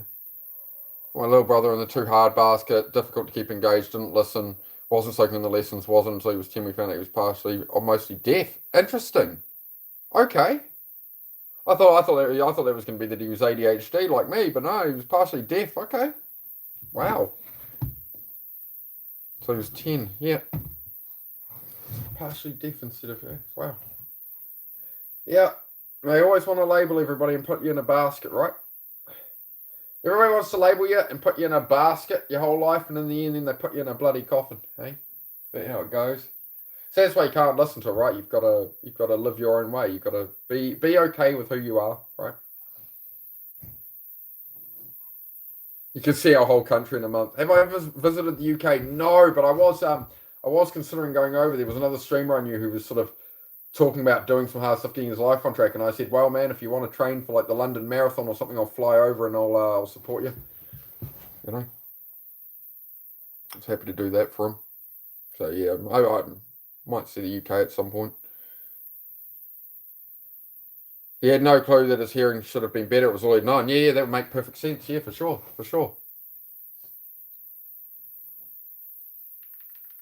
Interesting. Well, yeah. See, this is where I learn stuff, right, from talking with you guys. It's not about me just being on here yapping. It's about, having a community, having a chat, having a yarn. 43, something like. Holy crap. Getting famous. What else? Have I got anything else going on here? 640 subscribers. Well, if we can get to 650 today, that'd be a good goal, I suppose, wouldn't it? If anybody wants to subscribe who hasn't. Yeah, I probably won't chat too much longer. I do need to get to the garage or somewhere. You know what I need? I need a coffee. That's what's missing. That's what's missing, chat. We're going to go have a coffee. Does anybody want a coffee? Are we due a coffee or a tea? If it's a bit late for you, I wouldn't recommend something with too much caffeine in it, like a coffee, because the half-life of caffeine is 7 hours. So, then you can't bloody sleep. Make sure the phones aren't going to fall out of my pockets.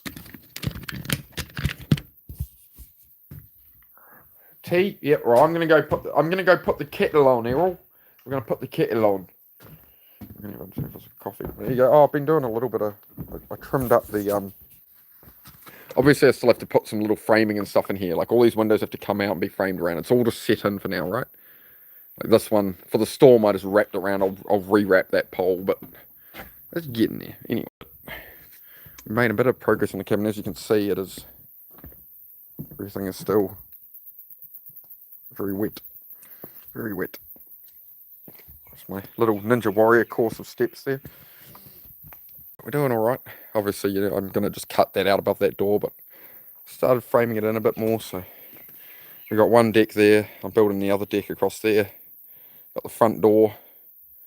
Eventually, this is up top is going to get opened up and like fold out. There's going to be like a big pergola, like awning over the top of all of this. And you'll be able to come out the top there and daybed, and there's going to be like succulent plants and stuff up at this height. So you can like climb up from inside into the little daybed. It'll be like a little sun nook. Gonna have a little, yeah, sort of hang out up there. Maybe some chairs and stuff up there, whatever. I'll figure it out.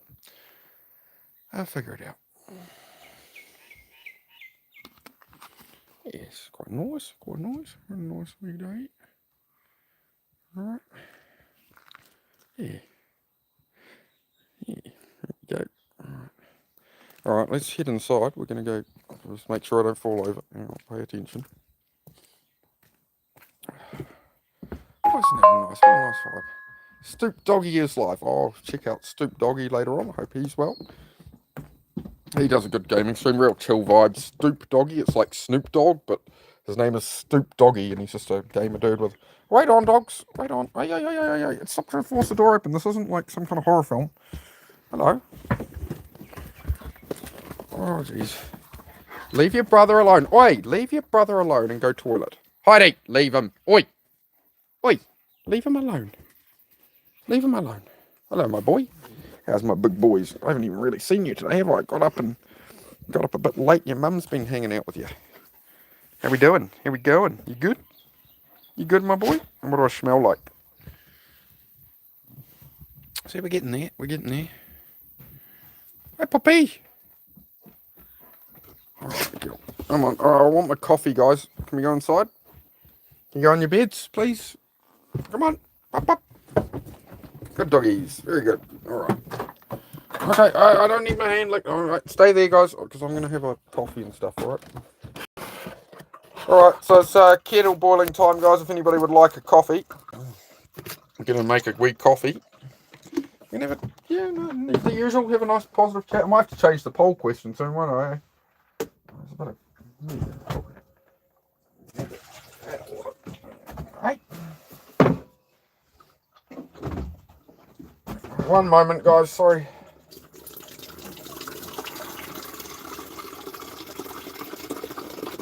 Right. Oh, shit.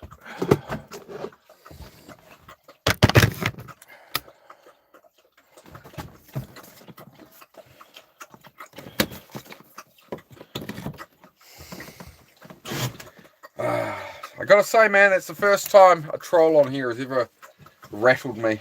It wasn't even really trolling, it was just, yeah, things I was saying really pissed me off.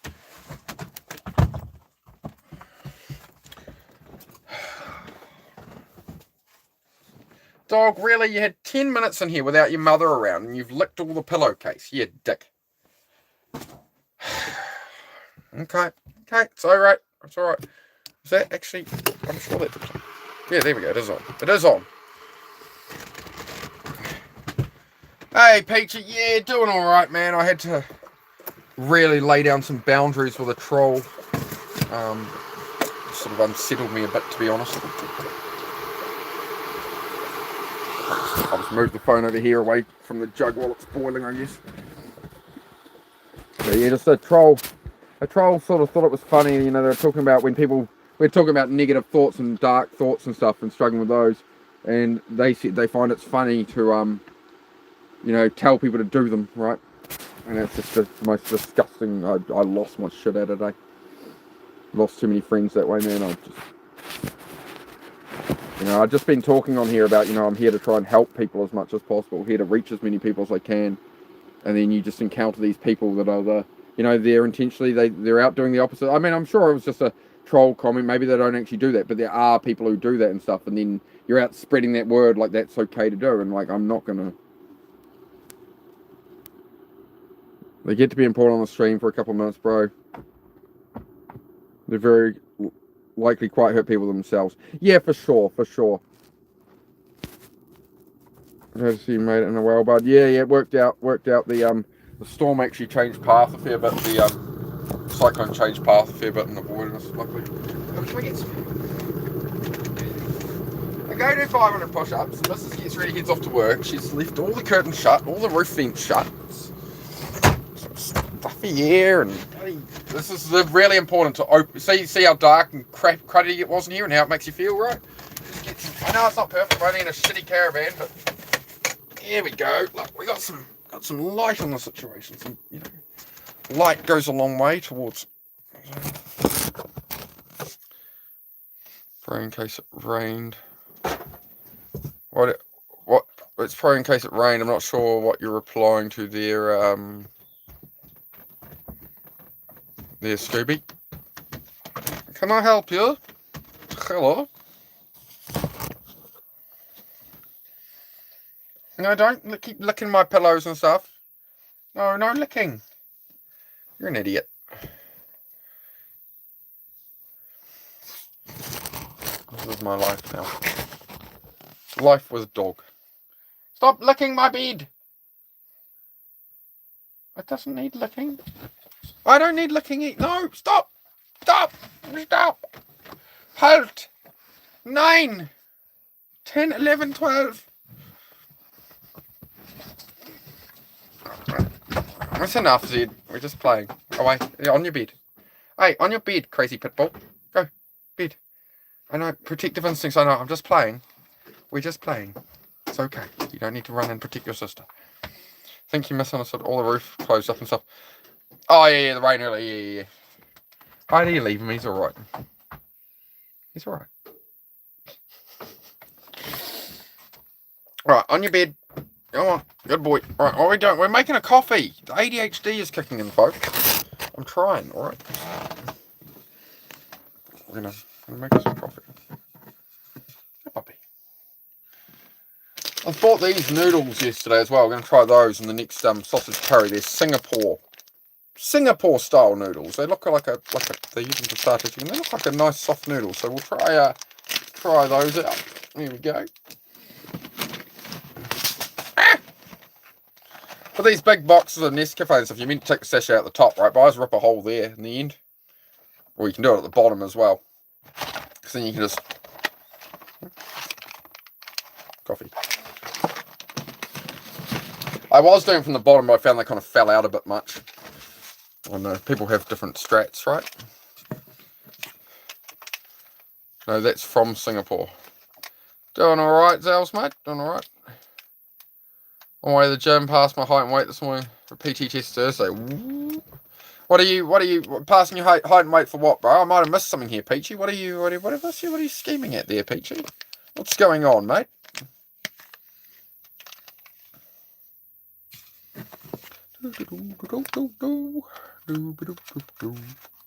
Hi. Stop your whining, dog. Your life is really easy. All you have to worry about is literally like eating and playing, and like your life is really easy, dog. No, you need to get off here because you're gonna mess up your mum's place. Off. You're gonna see you're messing everything up. It was all tucked in nicely. Your mother had gone to all that effort. Just gonna make sure that stays up as all goes.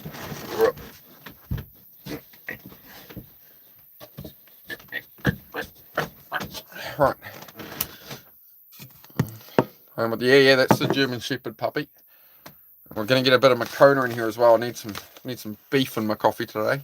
I'll give it a bit more pep in my little sachet. My pups let me know how high maintenance I am to them.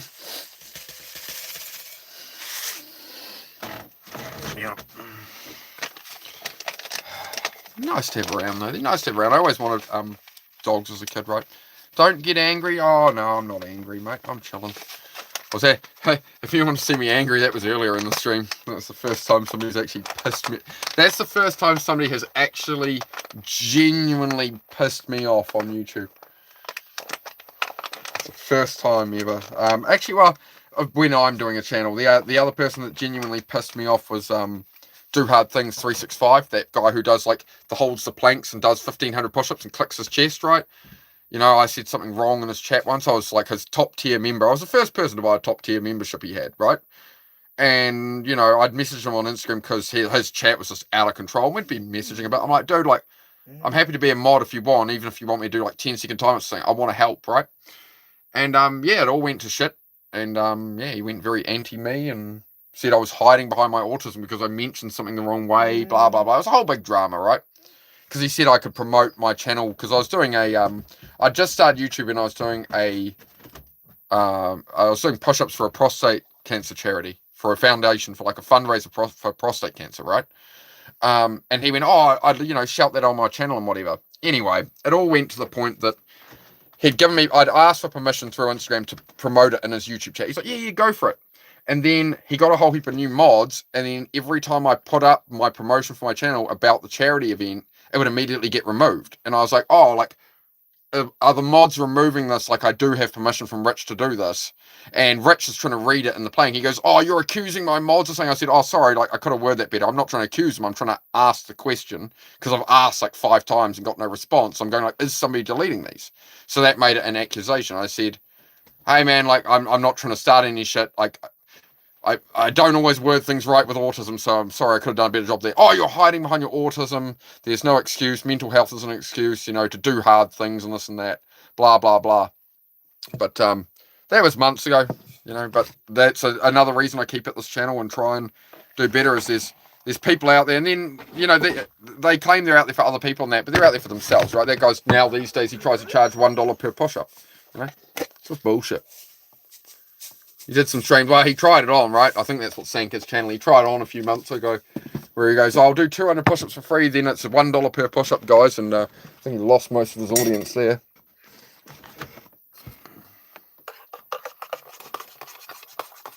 Kiwi accent. Yeah, I'm from New Zealand, mate. Yeah, I'm okay, Lana. I hope I haven't missed anything here. Yeah, whoa, that's a strong one, Lana. I hope you're doing all right these days, mate.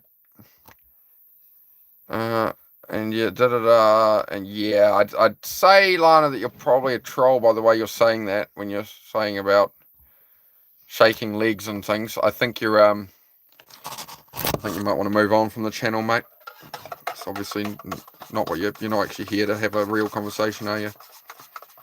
Yeah, I'm actually here to help people who have actually been through stuff like that and actually need help, right? That's what my channel's for. So, like, I'm not going to give you attention if you're faking it, right? You're not.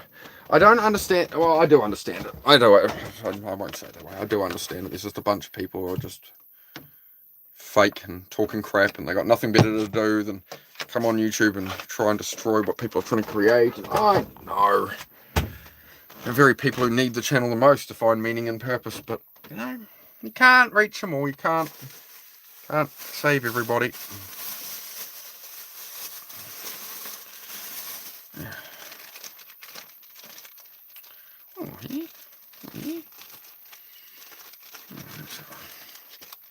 Imagination in the Bonnie bag. Let's see what we can make today.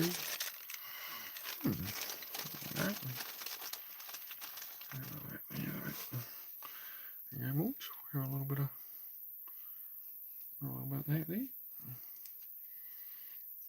Here you go, Nakai. I'll break you off a bit, mate. There you go. You want a little bit, Nakai? I'll send it.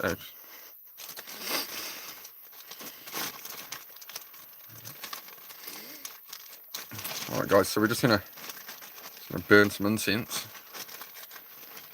Yeah, mate. Yeah, mate.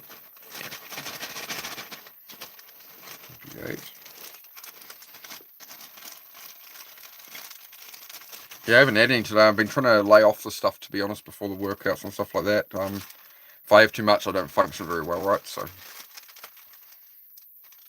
cousin of tomato, yes, cousin of tomato. I had some when I was flatting in Auckland, I had some flatmates do that. we had a house inspection coming up, and like, yeah, they need to get like 30 plants out of the house. So they got a station wagon, bought bags of tomatoes from the supermarket, and twisty tied tomatoes all over these plants. Just drove them down the motorway in a station wagon. No tints, no nothing. Just removing tomato plants. It cracked me the fuck up. I was like, you guys are out the gate, man, and moving them to some mate's place across the city. It was good. Nah, I don't usually roll anything, bro. It's a real good way to waste it because of the way it burns, and you know it's just burning off smoking and that. So you know you're better off. It's a really good way to waste it. Yeah, you love a workout after burning some incense. That's good, man. Yeah, I've just done the workout. I've done my 500 push-ups. I've been a good boy. So again, everything is moderation. So you can be into sports, you can be into soccer or whatever, but it's like, how much time in your life are you putting at the thing, right?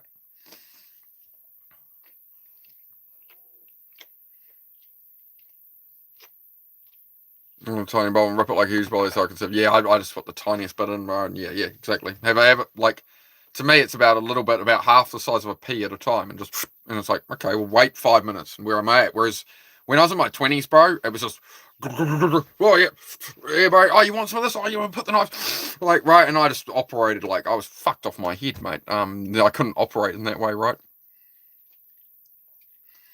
You do before the gym. I do a metric ass load of caffeine when I retire. I plan to try that for the first time. Fair. Yeah, I was doing quite a lot of research last night. I've been applying some things through the workout today. That's where my brain was somewhere else on some stuff. I'm learning on what muscles to target in that. And I finally bothered to research about do hard things in that, and do some proper research into how they hold the plank, right, and how they do things, and what muscles they're activating and stuff.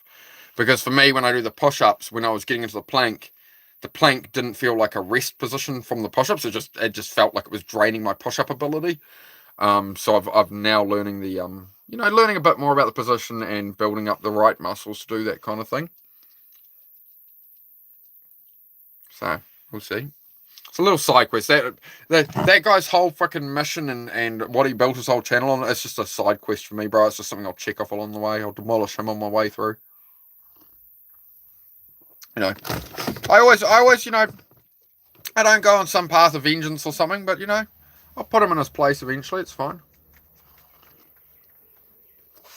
When I'd done nothing but support the guy's channel, and then he goes, "Oh, this guy only could do 2 push-ups on my stream," which was a load of bullshit. All right, that's fine. That's fine. But he's Scooby, if you're still here, he had all those videos, bro. All the videos to do with him attacking my autism. 2 hard things: attacking my autism, lying about how many push-ups I could do, just talking a bunch of shit about me. Through AI mode on Google, you can pull up all that information. It'll tell you what episodes it in, but it's the only things of his push-up challenge, 365-day push-up challenge. It's the only videos he's hidden. It's one of the burpee videos. I think it's day 277 of burpees or something like that. It's tucked in there, but he's deleted it. He's hidden it because he doesn't want it out there. Oh, well.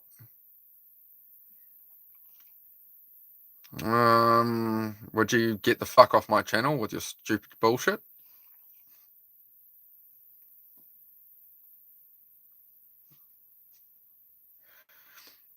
What up, bruv? That hurricane man was brutal. Wild and wavy. Yeah, it ended up not being as bad as thankfully, bro. It moved quite a way east. We caught some high wind and stuff. It sort of tore off the top of the paper of the cabin, but like it's nothing, bro. Like it's a 10-minute fix. So I'm very happy about that, bro. We had some people praying for me and stuff that the storm would sort of avoid me a bit more, and it seems by whatever reasons we're in the clear, so I'll take it. How much wind did I get? It wasn't too bad. Like overnight, one night it was pretty bad. That's what sort of did the damage. It ripped those wooden blocks sorry, I'll slow down. Those wooden blocks that I put on the cabin to hold the building paper on at the very top, it ripped most of those off. But it's really minor. It's all good. It's all working out. But yeah, through the night, like the caravan was shaking and that. It probably gusted only about probably 90, 100 k an hour at worst gusts. So I did. I've made the live public on that, guys. So if you do go to my live tab on the channel, I've put up the whole video of the hurricane push-ups. Most of it's pretty chill, but it does start off raining in that. I'm soaked in the rain and a bit of wind gust towards the end in that. So it was all right. What's something stuck in my blimmin' tooth again? Hang on. Yeah.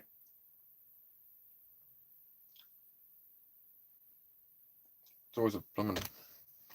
It's a bit of that blimmin' pulp from the drinks gets stuck in your teeth. Got a sandstorm going. Oh, rough. Yeah, I've seen videos, man. I've seen videos of some gnarly sandstorms, but yeah, we don't have anything like that happen over here. It just tends to rain a lot here, more than anything. But now I've got a good, reasonable day. It's just like, the sun's behind the cloud. It's like kind of a semi-gloomy kind of, you know what I mean. It's just not. But I kind of prefer these kind of days because I can flow and do stuff outside in the shade, and but I can flow along all right. Goes good, man. How's everybody going? Have we got anybody else here? Really keep the buzz feeling and avoid getting in your head. Yeah, exactly, Scooby. So yeah, Scooby's talking about that. Just a tiny little bit. That's what keeps me getting stuck in my head, but then too much will make me lazy, right? So that's why, again, yeah, just a puff here or there, and I'm good. Whereas I used to be I used to smoke a blooming whole bag a day, right? Whole 50 a day. That's how I ruined my life. I went in my 20s, and then in my mid-30s, I ruined my life with the wrong relationship and alcohol and bad decisions. And now, like I'm the best I've ever been, man. I'm good. I'm forging forward. Next couple of years are gonna be really interesting. Next couple of years, especially with this YouTube, doing YouTube every day, building the house. Like, what I have in my mind is a picture of my future where, like, I'm doing YouTube where a couple of years from now, I'm over 100,000 subscribers. I'm doing some long form content. I'm traveling in my truck. When you guys see me working out here and around here, like, the landscaping's done, the cabins are done. Like, I want to show, like, I'm going to stream every day and try and show you guys that the bit by bit, day by day work, it doesn't have to be hard grind. You can just chip away at things and that, and it'll come together over time. You build a life over time, not by like, stress, right? If you're wanting to become a multi-millionaire, it's going to be a bit more stressful, if you're trying to do that path. But this kind of path, it's just more quiet life in the country, more, which is what I need. Kevin's looking good from what you saw earlier. I appreciate it, man. Yeah, we're getting there. I've ordered, they should arrive today. Yesterday I ordered the rose head nails for the cedar. So you need a copper, what is it? It's a bronze silicon nail. And to go through cedar, you don't want a pointed tip. They have to be blunt. They have to have a blunt tip on them. And then they go through the timber rather than spread the timber and wedge it. Whereas a sharp, if you put a sharp nail into cedar, it will split the timber apart as like a wedge. Whereas what you're trying to do is have something blunt that can drive through it. So they're a bronze rose head nail, but they have like quite a big cap on the top of the nail. Because so you're going to see them all on the outside of the building. You'll see all these rose head bronze nails and stuff. So it should look quite nice. Tempered glass on the front half. I guess it was all. It probably is all tempered, bro. It's all proper house glass, right? I bought it off people who were upgrading theirs, so it should all be. I'm pretty sure it is all tempered glass, actually. Yeah, it's all aluminium joinery house glass. So yeah, it should be good. Sorry, as I say, I don't know too much about building and stuff. I'm figuring it out as I go, man. I have no idea how to build like most people, that see, build a tiny home or a cabin or something. We don't know what we're doing, right? But there are companies these days that'll do you like a steel frame kit. There's people that'll sell you the whole steel frame assembly, and they'll actually send you it in a box and you assemble it like Meccano to build your own house. I'm doing that with the second cabin. It's just like, it's about, oh no, it would be about $2,000 US, $2,200 US for one of them, and it's a 100 square foot cabin, like a double garage size cabin, all steel frame, and then you buy the cladding and stuff. But as far as the frame, like, you just buy it and they ship it to you in boxes, and you sit there and pop rivet it together, and you can build your whole house up. I really like that, the building the walls yourself bit by bit.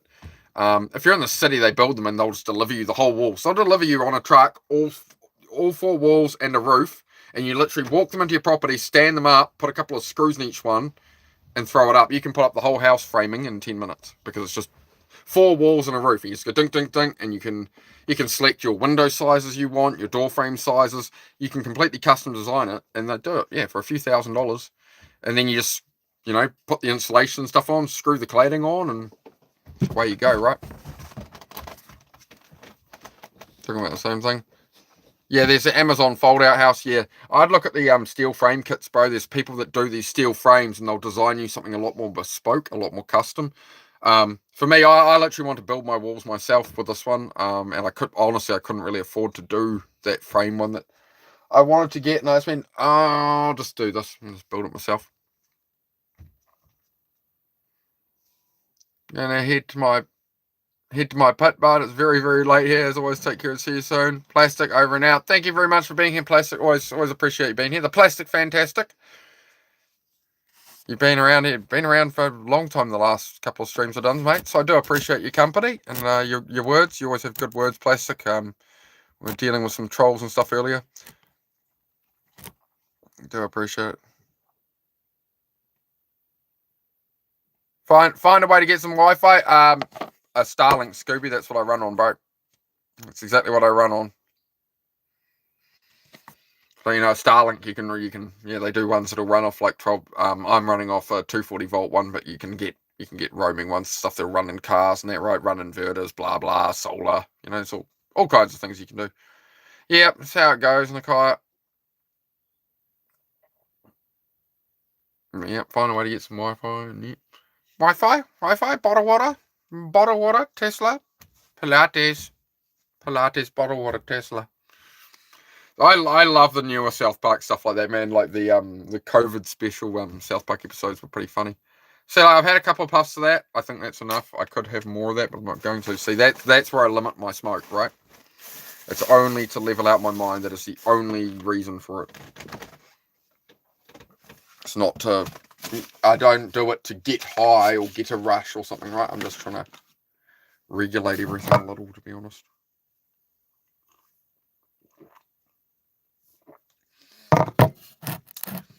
Yeah, it's from the South Park. It's one of the South Park COVID episodes about all the city people moving to South Park because all the house properties were cheap. Everyone, when COVID hit and all the lockdowns, everyone went, "Oh, we're going to move to these small towns and stuff," right? And all the small town people were putting up their houses that were worth like $100,000 and suddenly putting them up to $1 million. And Eric becomes a house salesman and stuff. Yeah, it was really good. Yeah, it was a great episode, man. Yeah, the city people show up with their kids and stuff, and they're in a Tesla. Tesla. I drive a Tesla. Oh, was it a long drive down here? Tesla. I drive a Tesla. And the kids just hop out of the car bouncing, and they're like, Wi-Fi. And I'm like, yeah, just city people. Funny as, man.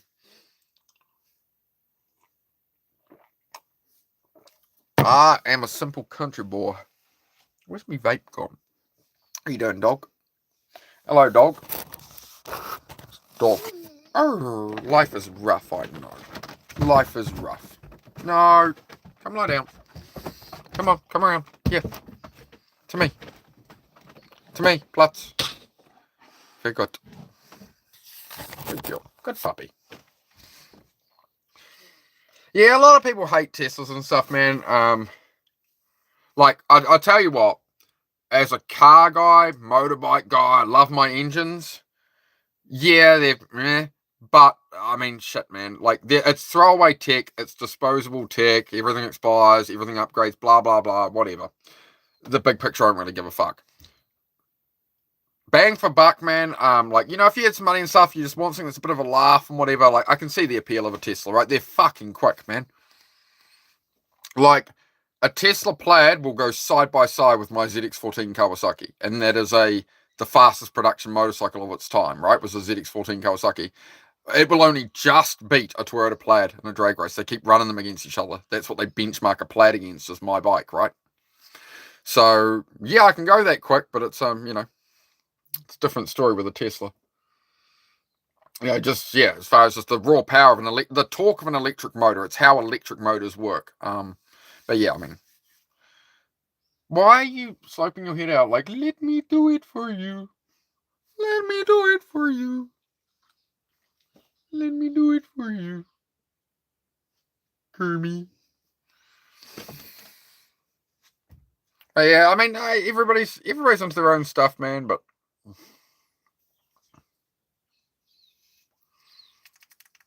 my favourite thing to do with Teslas I see on the street is, Heidi's hanging out the window, and I always just give them a wave. So when I see a Tesla driver go by, I go, oh, hi, great to see you, mate. Great to see you.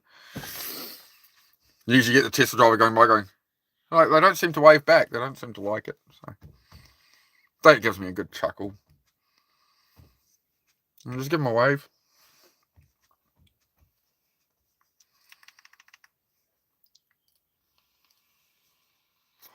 Take my dinosaur juice using 10.4 litre monsters all day. Yeah. That's not what oil is, though. That's what they tell us oil is. It's not. Oil is not fossil fuel. You guys know that, right? Oil is not dinosaurs. Just so you know, I know we were all taught that in school, that like it's decayed dinosaurs and trees and all these things is oil. That's not what oil is. Oil is basically part of the Earth's mantle. Okay, think of it this way. You put oil in your car, why? Like, you get crude oil, right? It turns into engine oil, petrol, diesel, all these things, right? So in that crude oil, you've got your motor oils, you've got your heavy diesel fuels, you've got everything, isn't it, right? Now, what do you use engine oil for? To lubricate moving parts in your engine, so to stop heat and stop them grinding against each other, or it'll explode the joint, right? So crude oil is not, it's not what they say it is. It's not dinosaur juice. It's not rotted trees from the dinosaur era, because the height they find dinosaur fossils at is like 10,000 feet and stuff, right? There's nothing that as deep as oil. There's no dinosaur fucking bones down at the depth of oil. They're drilling at like 30,000 feet. What's down at 30,000, like in that range they drill at, is the tectonic plates. What oil is it is the planet's oil of its mantle to be on all the plates of the planet, so we don't get earthquakes. So it's the lubricant between the tectonic plates, so we don't get earthquakes. You know how you get subduction zones and stuff, right? The oil we're burning, the crude oil, it is the lubricant of the planet from the Earth's mantle. It's not dinosaurs. They say it's scarce. They say it's hard to get. It's not hard to get. There's endless oil down there. It's not that we're running out or anything like that. The whole planet's full of it. But it's the lubricant to go on the tectonic plates. That's what it's for. So probably pulling that out of our planet when we need the tectonic plates on our planet. We're living on all the tectonic plates, and they need to go over each other smoothly and not cause massive earthquakes all the time unnecessarily. Maybe pulling the lubricant out of them probably isn't the brightest idea. I'm just saying. But apparently that's it. Apparently that's how it actually, from the depths and things the guy was talking about, it ain't dinosaur juice. I was like, that's interesting. Poor deep. It's the poo of deep earth bacteria. Tim, your comedic timing is like, bro. Yeah, this is the only reason you stuck around here, Tim, with your jokes and your low level trolling. Is you're usually right, but you chime in with these. You're just so. It really is. Are we sure? It's the poo of deep earth bacteria. Interesting. It could be the people who live. Isn't there supposed to be a whole like hollow Earth theory or something, where the whole planet's hollow and there's other civilizations down there and. You mean we're like vampires sucking the Earth's blood and are confused as to why it's fighting us back? Yeah, pretty much, Scoob. It's part of the planet's ecosystem and we want to draw it out of it. Yeah. Let's suck all the oil out of it to run the cars. Let's cut down all the fucking trees. And then, why is the planet changing? I don't know, man. But there is the other side of it, right? You look at what the planet's been through, right? People talk about like global warming and shit. That's bullshit, bro. The planet has ice ages and stuff, right? The planet heats and cools and goes into ice ages. The magnetic reversal of the poles move. All sorts of shit happens. All these volcanoes, 1,000 years of darkness, and the big volcanoes go off and fill the sky of the planet with ash, and the meteors from the dinosaurs, bro. I don't think burning a bit of oil. I don't think burning a bit of oil and cutting down a few trees. I don't think it's going to I don't think that's going to be enough to affect an entire planet. George Carlin talked about this, right? George Carlin, my favourite comedian of all time, made a good joke about this. Maybe they're talking about all the plastics in the oceans and all this, right? This is George Carlin was talking about this like 30 years ago on his comedy specials. The plastic in the oceans and plastic and plastic. He said maybe that's the meaning of life. Maybe that's the reason we're here. We're asking the Earth, and why are we here?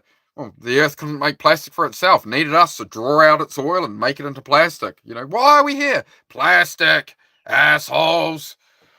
That's the whole reason for mankind, was George Carlin's theory.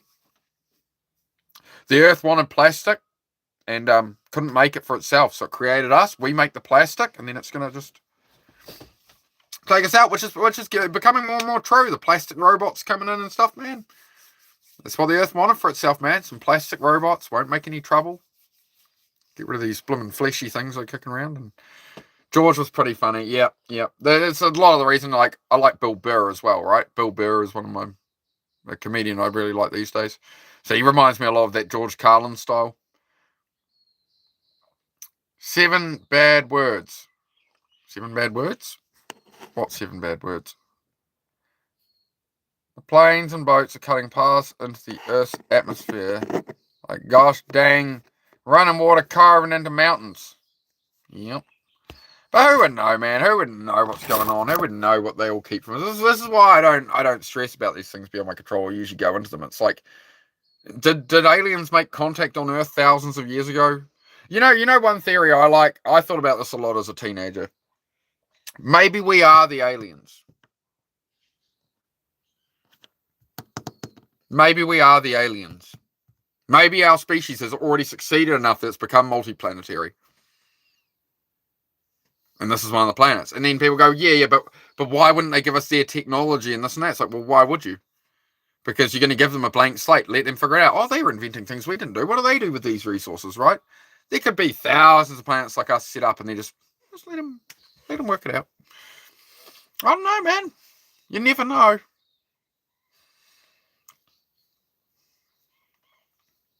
It's all bullshit, and it's all bullshit, and it's bad for you, as George Carlin said. That's it, mate.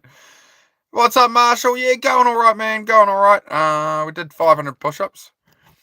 I completely, absolutely lost my shit at a troll briefly, but we won't talk about that. Can you guys hear it? Siren?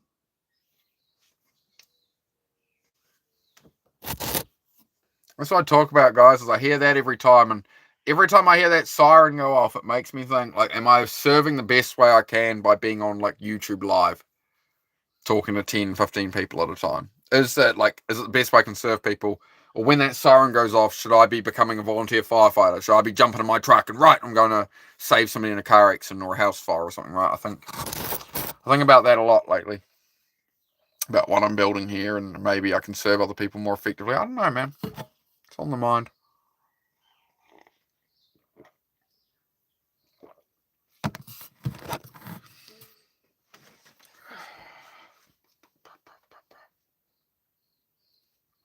Susie reminds me of that a lot when I sort of get a bit about the channel. I'm like, I don't know, I just don't feel like I'm really helping people. And she's like, you seem to forget the comments people put. And I'm like, oh yeah, like people are just being nice kind of thing, right? I can't really accept, like, people come in and say, like, oh man, you've changed my life. And I'm just like, oh, I appreciate that. Like, I just end up getting off stream. And like the guy the other day who said because of me, he basically come in and we chatted a little bit. And he went away for like 2 weeks, and he came back, and the message he came to drop was, thanks to you, I've reconnected with my son. We've started surfing again. We're valuing our time. We're training together. Thank you for everything, bro. You've changed my life. And like, I got off stream. I haven't processed that still. I got off stream and I just bawled my eyes out. And all I can process from that is just that, like, I was literally the kid in the special ed back room, and I was told I'd never be anything or ever help anyone. My own friends told me not to do YouTube, some of them. Because, what do you have to teach anybody? What do you have to show anybody? Why would you bother? Right. So to receive that is, it's going against everything my old belief systems, right? And then I'm creating this new evidence here, and it's just, yeah.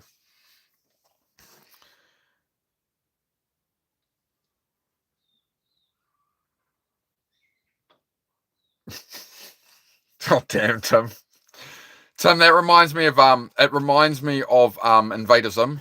You know, we're the tallest run the society, right? That's how you get elected in Invader Zim in their alien species, whatever, in their civilization. You're the tallest of the ones who run everything.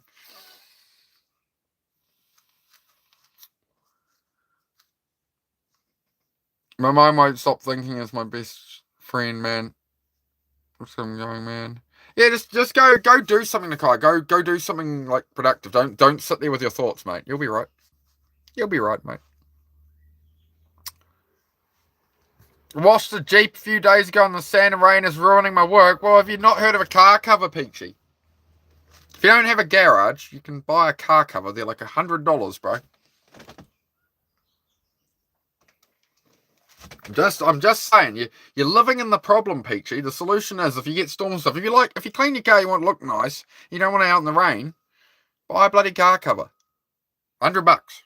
Problem solved. They're like, the $100 for a car cover is way less than the labor of you washing the car way more often, right? Just pop a car cover on it, mate. Hope my day's going well. You going all right, Ryan? How about you, bud? This is what we're about on this channel, Peachy. I'm about solving problems. I'm about making life better, bit by bit, right? So if you wash your car and it gets all dirty, it's like, well, buy a bloody car cover. I don't bother with it here because we live up the gravel. Everything just gets dirty regardless. So.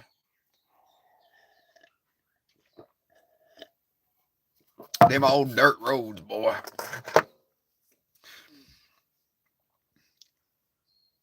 Get destroyed so fast here, maybe 2 weeks. Yep. Sun and wind destroyed me out that quick, really. Build yourself a little shed, mate. Click around if you can. Do you own the land or are you just renting somewhere? If you own it, that changes it. You know, you can just buy a blimmin' make it marketplace, a little shed or something, mate. Monday night for you, yeah, Tuesday. What time are we here? 1:43 in the afternoon, Tuesday here, mate. Been on here fucking quite a while. Been on here since 10:30 this morning. So we've done a workout. We're doing a chat. After the chat, I'll be down in the garage work on stuff.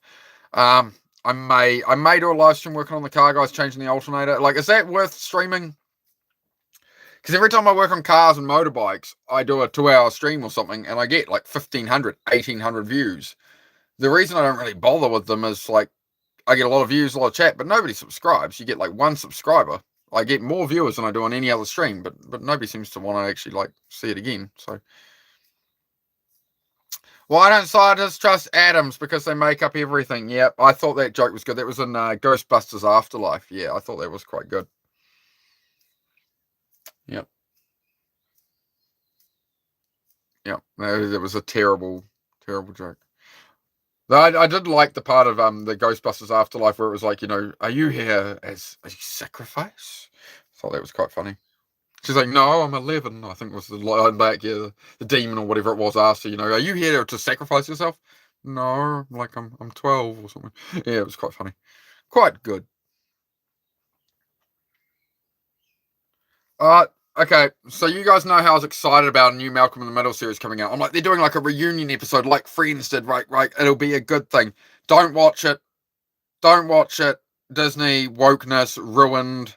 Within like fucking 30 seconds of the show, we've got a LGBT alphabet fucking thing there. By the start of episode 2, it was literally all about gender politics. Do not watch. If you liked Malcolm in the Middle, do not watch the new season of Malcolm in the Middle. I think, halfway into episode 2, and it was just like, well, I knew within 30 seconds of it being on air, I was like, yeah, I can see where this is going. And they were pretty tame about it through episode 1, and like 10 seconds into episode 2, they just dropped the hammer on it, and I'm just like, oh, for fuck's sake. Like, they made Stevie, you know, and Malcolm in the Middle, Stevie, his mate from school in the wheelchair, they made him a gay guy that's like sitting in bed with his husband, and they have an adopted child and shit. Like, that's what they've done to Malcolm in the Middle. So do not watch the new. I'm telling you, like, Malcolm is calling up Stevie for advice, and it's Stevie's in bed with his husband, you know, with a baby playing with. Just don't do it to yourself. Just don't do it. Don't ruin the great memories of Malcolm in the Middle. And then they've just spliced in like a whole heap of clips of the old show and all the great stuff, and they're just tearing it apart. It's fucking awful. Do not do it. I'm disappointed in myself because for a few weeks I was like excited about it. I'm like, oh, they're doing a new season, right? Like 20 years later, that'll be real cool to see. And they've just, yeah, they basically made Malcolm the strained out dad, whatever, and he's a solo dad, and his daughter is the one that gets the camera focus like Malcolm, and it's just all about the daughter being bullied by other girls in school, and they're inviting her to parties they don't want her to go to, and pretty much just everybody's gay and has coloured hair and stuff. I'm just like, why did you do this to Malcolm in the middle? But we know why. The woke virus strikes again. The woke virus bullshit strikes again because people can't just. If you want to be gay, go be gay. Go live that way. None of us care. You can be gay in the street. You can go hold hands. You can wear a rainbow t-shirt if it makes you happy. Cool. I don't care. Couldn't care less. Do what you love. Right? But you don't need to go around telling everybody. You don't need to go around trying to change everybody else to accept your way. This is where all conflicts start. Everybody's trying to tell somebody else how to fucking live. That's why we've got the wars. That's why we've got everything. Everybody is always telling everybody else how to fucking live. You ask advice from a friend or a parent or whatever, or this is happening on the news, whatever. All anybody's doing is fucking outsourcing to find out, oh, what am I meant to think? Oh, you have a fucking brain in there. Look, I can't show you. Look down there real far. Can you see it? Or up here. Can you see it?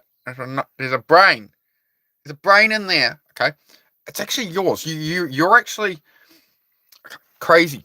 Look, we're gonna go wild, guys. We're gonna go wild. Crazy theory. Right? Your brain is yours. Right? We are a brain and like a nervous system, right? So you got to understand that you're not. You're not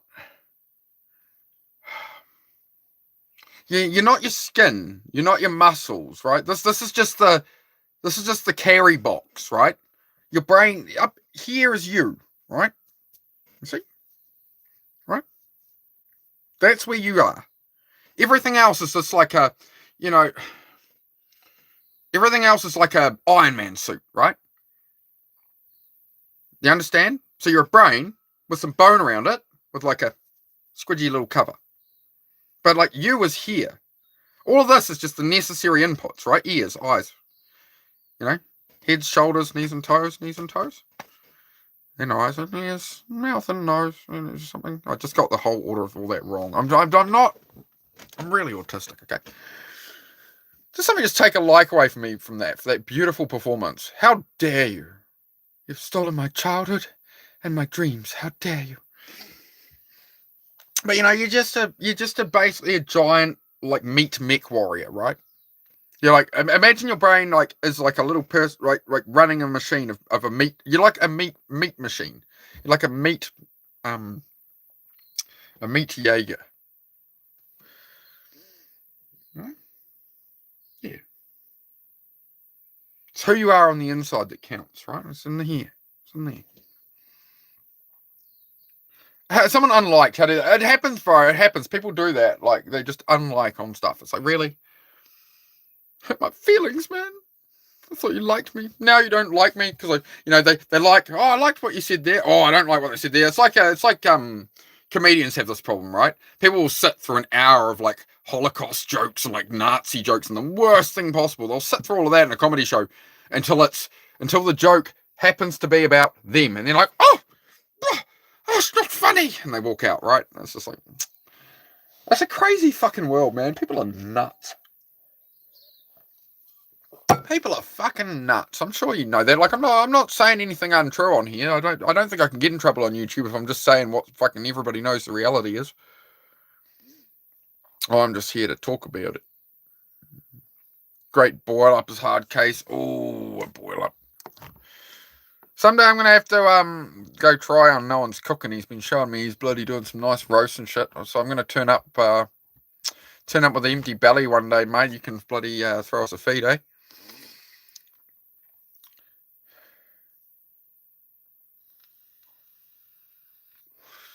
Yeah, Unc James, yep. Like a loaf of bread. There was an interesting theory going around I saw recently that they were saying that Jesus was yeast because he like rose again and stuff, and there was some path they were going to, some rabbit hole they were going down that Jesus was actually yeast was what they were talking about or something. Oh, okay. Anyway, as I say, I got so much going on. I don't have time to look. Like I have the time, but I choose not to put. I do have the time. We all have time, right? We all have time that you could wake up in the morning and just scroll. You could stay up for 2 days straight, 3 days on caffeine. You have the time. The time is available. You are alive, so you have time. Does that make sense? You're alive, so you have time. You feel me? You are alive for a time period. So if you're alive, you can do whatever you want. You could start dumping down Red Bull right now and just go and scroll for 3 days straight. You can do that if you wish, right? The reason you're not is you're making decisions that are, you can make decisions and go the direction you want to go, right, with your time. It's up to you, mate. It's called freedom of choice. It's called using your brain. Hello, Irvis. What does that mean? What does that translate to, Irvis? What does it mean? I like the name. It's written kind of like mine, like the Venom Avenge. I picked Venom Avenge because I like the way, if you look up there, I like the way it says Venom and then like the AV. The way Avenge looks, it kind of flows in with the Venom word. I quite like it. It was actually more of a visual choice for me rather than a word choice. Just wanted to say hi. It's good to say hi, mate. Most welcome. Good to see you. But yeah, I definitely like to think of, I do like the theory of thinking of human beings as being, you're a brain, but you're like piloting a meat robot. Because, you're not your body. You're not how you look to other people. You're not that. You're just like, your body is just a vessel to kind of carry the brain, or maybe, if you're religious, maybe the soul, whatever it is, right? A meat puppet. You're a meat puppet. Yeah. Yep. Yeah, you're just not your skin. We're built the other way around because we kind of view it the other way, right? Like, oh, you are your body. You've got to really look after your body and, body health. I'm not about that. I'm about the mind, right? Because the mind needs the eyes. Like, these are all just inputs, right? Ears, eyes, right? We just talked about this, right? This is just the... I saw a picture recently of, you're worried about aliens and stuff when this thing lives inside you and it's the human body with no skeleton, no skin, no nothing, right? So it's just like the brain and the nervous system, nervous tendons, and it just looks like a jellyfish, right? There's basically like this jellyfish inside you. Go look up a picture of a human of just the nervous system and brain, and it just looks like a brain attached to like jellyfish tentacles, and where it all runs out to your fingers and shit. It's like, yeah, I like that. How's it going, mate? Yeah, going good, Gaz. Going pretty good today, man. I had the first time I've ever actually bit back at a troll for the things they were saying, and I got dead serious about it, and gave them what 4 on here. But beyond that, we're good. We've got 500 push-ups done. I've upped it from 300 push-ups a day to 500. You're a meat puppet. No, you're a meat puppet. How about we agree to disagree and just say we're both meat puppets? Yep. So, the whole core point here is like, if you control your mind, you can do whatever you want to do, right? You're your mind. You're not the whole, you're in control of your own life. So yeah, it's all our own choices. It's never anybody else's fault. That's something I struggle with a lot, right? If you get involved with something, they betray you or something, so what was your choice? You got involved with this person, you ignore red flags. It's always your own decisions, right? I'm being really hard on myself at the moment about such things. I need to, I let people down too at times and stuff, right? So I've got people I'm accountable to do things for and stuff. So I need to make sure I'm keeping up my end on things. That's what I talk. I can't go too far into it, but yeah, I have friends that I need to help out with stuff, and they've done a lot for me. I need to look after them, and I'm not keeping up my end of the deals that were made and stuff in some ways, right? So. There's somebody who wants some outcomes from me, and he can definitely see all the work I've been doing and all the progress and that, but he's like, well, where's the outcomes on some things, bro? Like, that's all that I value is the outcomes for me, right? I'm like, yep, fair enough. So I'm working through that kind of thing. But yes, we are just all human little meat puppets. You are a brain. You're not all this, right? You're a little brain and on the controls, like, right.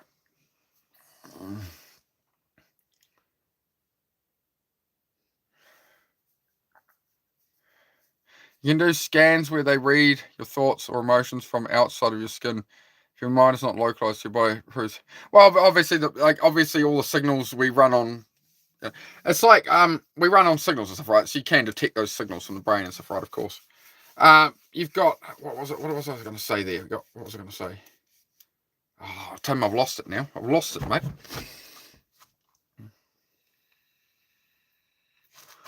Always try to honour the verbal contracts on the human level, less so the written ones.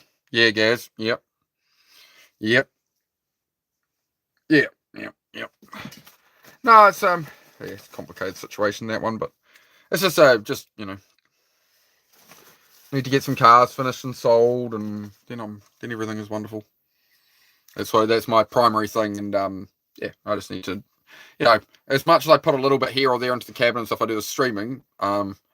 He's made it very clear to me. He's like, well, like, I get that you're building your YouTube and streaming and stuff, bro, but you do need to divide your time otherwise. So that's why I'll be off here pretty soon, and then I'll be down in the garage, down there today. I may do a stream of down in the garage. I need to change the alternator on that car, but I'll sort of set the tripod up in the background.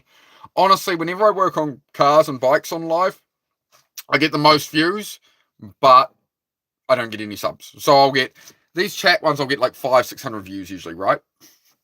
If and I'll be on here for like 4 hours doing it. If I go work on a motorbike or a car, I'll have 1,800 views within an hour. But I'll literally get one sub off that entire stream, or go down one or something, because people are like, why is he working on this stuff? The cabin stuff does all right if I sort of build the cabin for a bit. Hey, IROC, good to see you, man. Yeah, going all right, bro. How about yourself? How's IROC today, mate? Oh, thanks for the big fart there, Sid. The whole internet heard that one, dog. That was the dog, not me. Now I see why Heidi keeps her nose out the window all the time with the amount of Z farts. I think she has the right idea. We're just going to stream. Are we just going to stay like this, dog? No, don't bring your nose in now. Put your nose out. Yeah. Fresh air. Because your brother's got a stinky butt. He does. It's a true story. Yep. You're very placid now, you know that? Like, you can actually be chill when you want to, you know that? When you're not such a freaking nutcase, you can actually be like a normal dog. Hey, you're beautiful. You know, stands up. Where's his sheepy stance? You gotta be proud of you. Wait, no, you stand properly. Stand properly. Hey, watch. No, not that. Hey. No. We're not playing scratchy and licky games with those things. No, I'm on live. It's not appropriate on the camera. It's not appropriate. He's a good puppy. You're a good girl puppy. You're a good puppy. You know that? You're doing pretty good. 3 years old. Like, they take a long time to learn. Like, if anybody ever thinks about taking on a puppy like this, I'm just warning you. It is a shit ton of work. Focus and stress. And I know, well, you're darling, aren't you? Yeah, I know, puppy. He's a good girl. Little sore here, had busy day helping friend. Oh, that's fantastic, bro. Just try to loosen up. Don't try to loosen up aggressively, bro. You know, just stretch out slow, just real slow turns and stuff, and just real slow stretches and that, bro, will free you up. But a lot of people go, oh, I'm sore, crack. You know, they try and throw everything. Just move slow. Just keep rotating things, bro. Just keep that blood flow. You can just do stuff like that, right? You can just keep moving. That's what's going to give you muscle recovery. What people do is they get sore muscles, and then they go, oh, I'm taking a day off the gym or whatever, and they basically sit around all day, but you're not keeping things moving, because you need the blood pumping to be supplying fresh blood to those muscles, right? After the fresh blood has gone around, the pH of your blood is going to raise up, so you need to keep that blood flowing, right? You'd be amazed what I'm learning lately about push-ups and how rest times work, and how it affects the pH of the blood, and how different systems affect each other and things. And I've learnt some things. So I'll be working through that a bit more. I do want to make sure I'm correct with the information before I start putting it out there too much, right? I'm making sure, you know. But I'm definitely learning. I've found some new ways of learning and stuff, and we'll elaborate on that in future. We'll get there. Sounds like you're after the gym. Yeah, so it's all about keeping moving, Gaz. Yeah. Oh, shush, puppy. Leave him. Bed. Have you finished your water? Oh, that's why. You just finished your water. Did he just finished off the water? Okay, I see. Wait on. Hey. Sit. Oh, no, there is still some water there. What are you talking about? You're just being trouble. You're just being trouble. Alright. I'm getting pretty close to heading off here probably in the next couple of minutes, guys, because here we're just sort of chilling, but I might do a stream from the garage in half an hour kind of thing. So if you are subbed and you want to make, I don't know if I put it up, maybe we will, maybe we won't. I've got to change an alternator on a car and just do whatever. Yeah, I'm going to head off now, guys. So do make sure if you are subbed to the channel, do go over to the channel and just make sure you got all notifications on. Then it's going to push you a notification when I go live, right? All right. Yeah, do one. All right, man. All right, guys. Yeah, so give me probably half an hour, bro, and I can't do chat so much, right? Because I do need to just focus on like crawling around under a car. I'll paying for what, Lana? I don't know what you're talking about, mate. You've lost me there. You've lost me there, Lana. All right, later, guys. I will be back later on. So yeah, please do make sure that you're if you are subbed, go to the channel, all notifications on. I will be back in probably about half an hour. You'll get notified. No, I already have a loving partner who lives with me, mate, and I'm not on here for people's money. I'm on here to help people with YouTube. I'm on here to like beat depression and stuff, right? Self-doubt, anxiety, stress, all those kind of things. That's what I support people with. That's what I'm here for, all right? I'm not here to waste my time talking bullshit with people. I'm here to help people. Sometimes we have a bit of a laugh, but I'm not here to, I'm here to give my time for free. Yeah, Lana, you were saying stuff earlier. We're just going to get rid of you. No, we're just going to get rid of you right now. Bye. Gas, grass, grass. Nobody rides for free. Right. All right, guys. I'm off. I'll be back in a bit. I'll drag myself on for another stream, but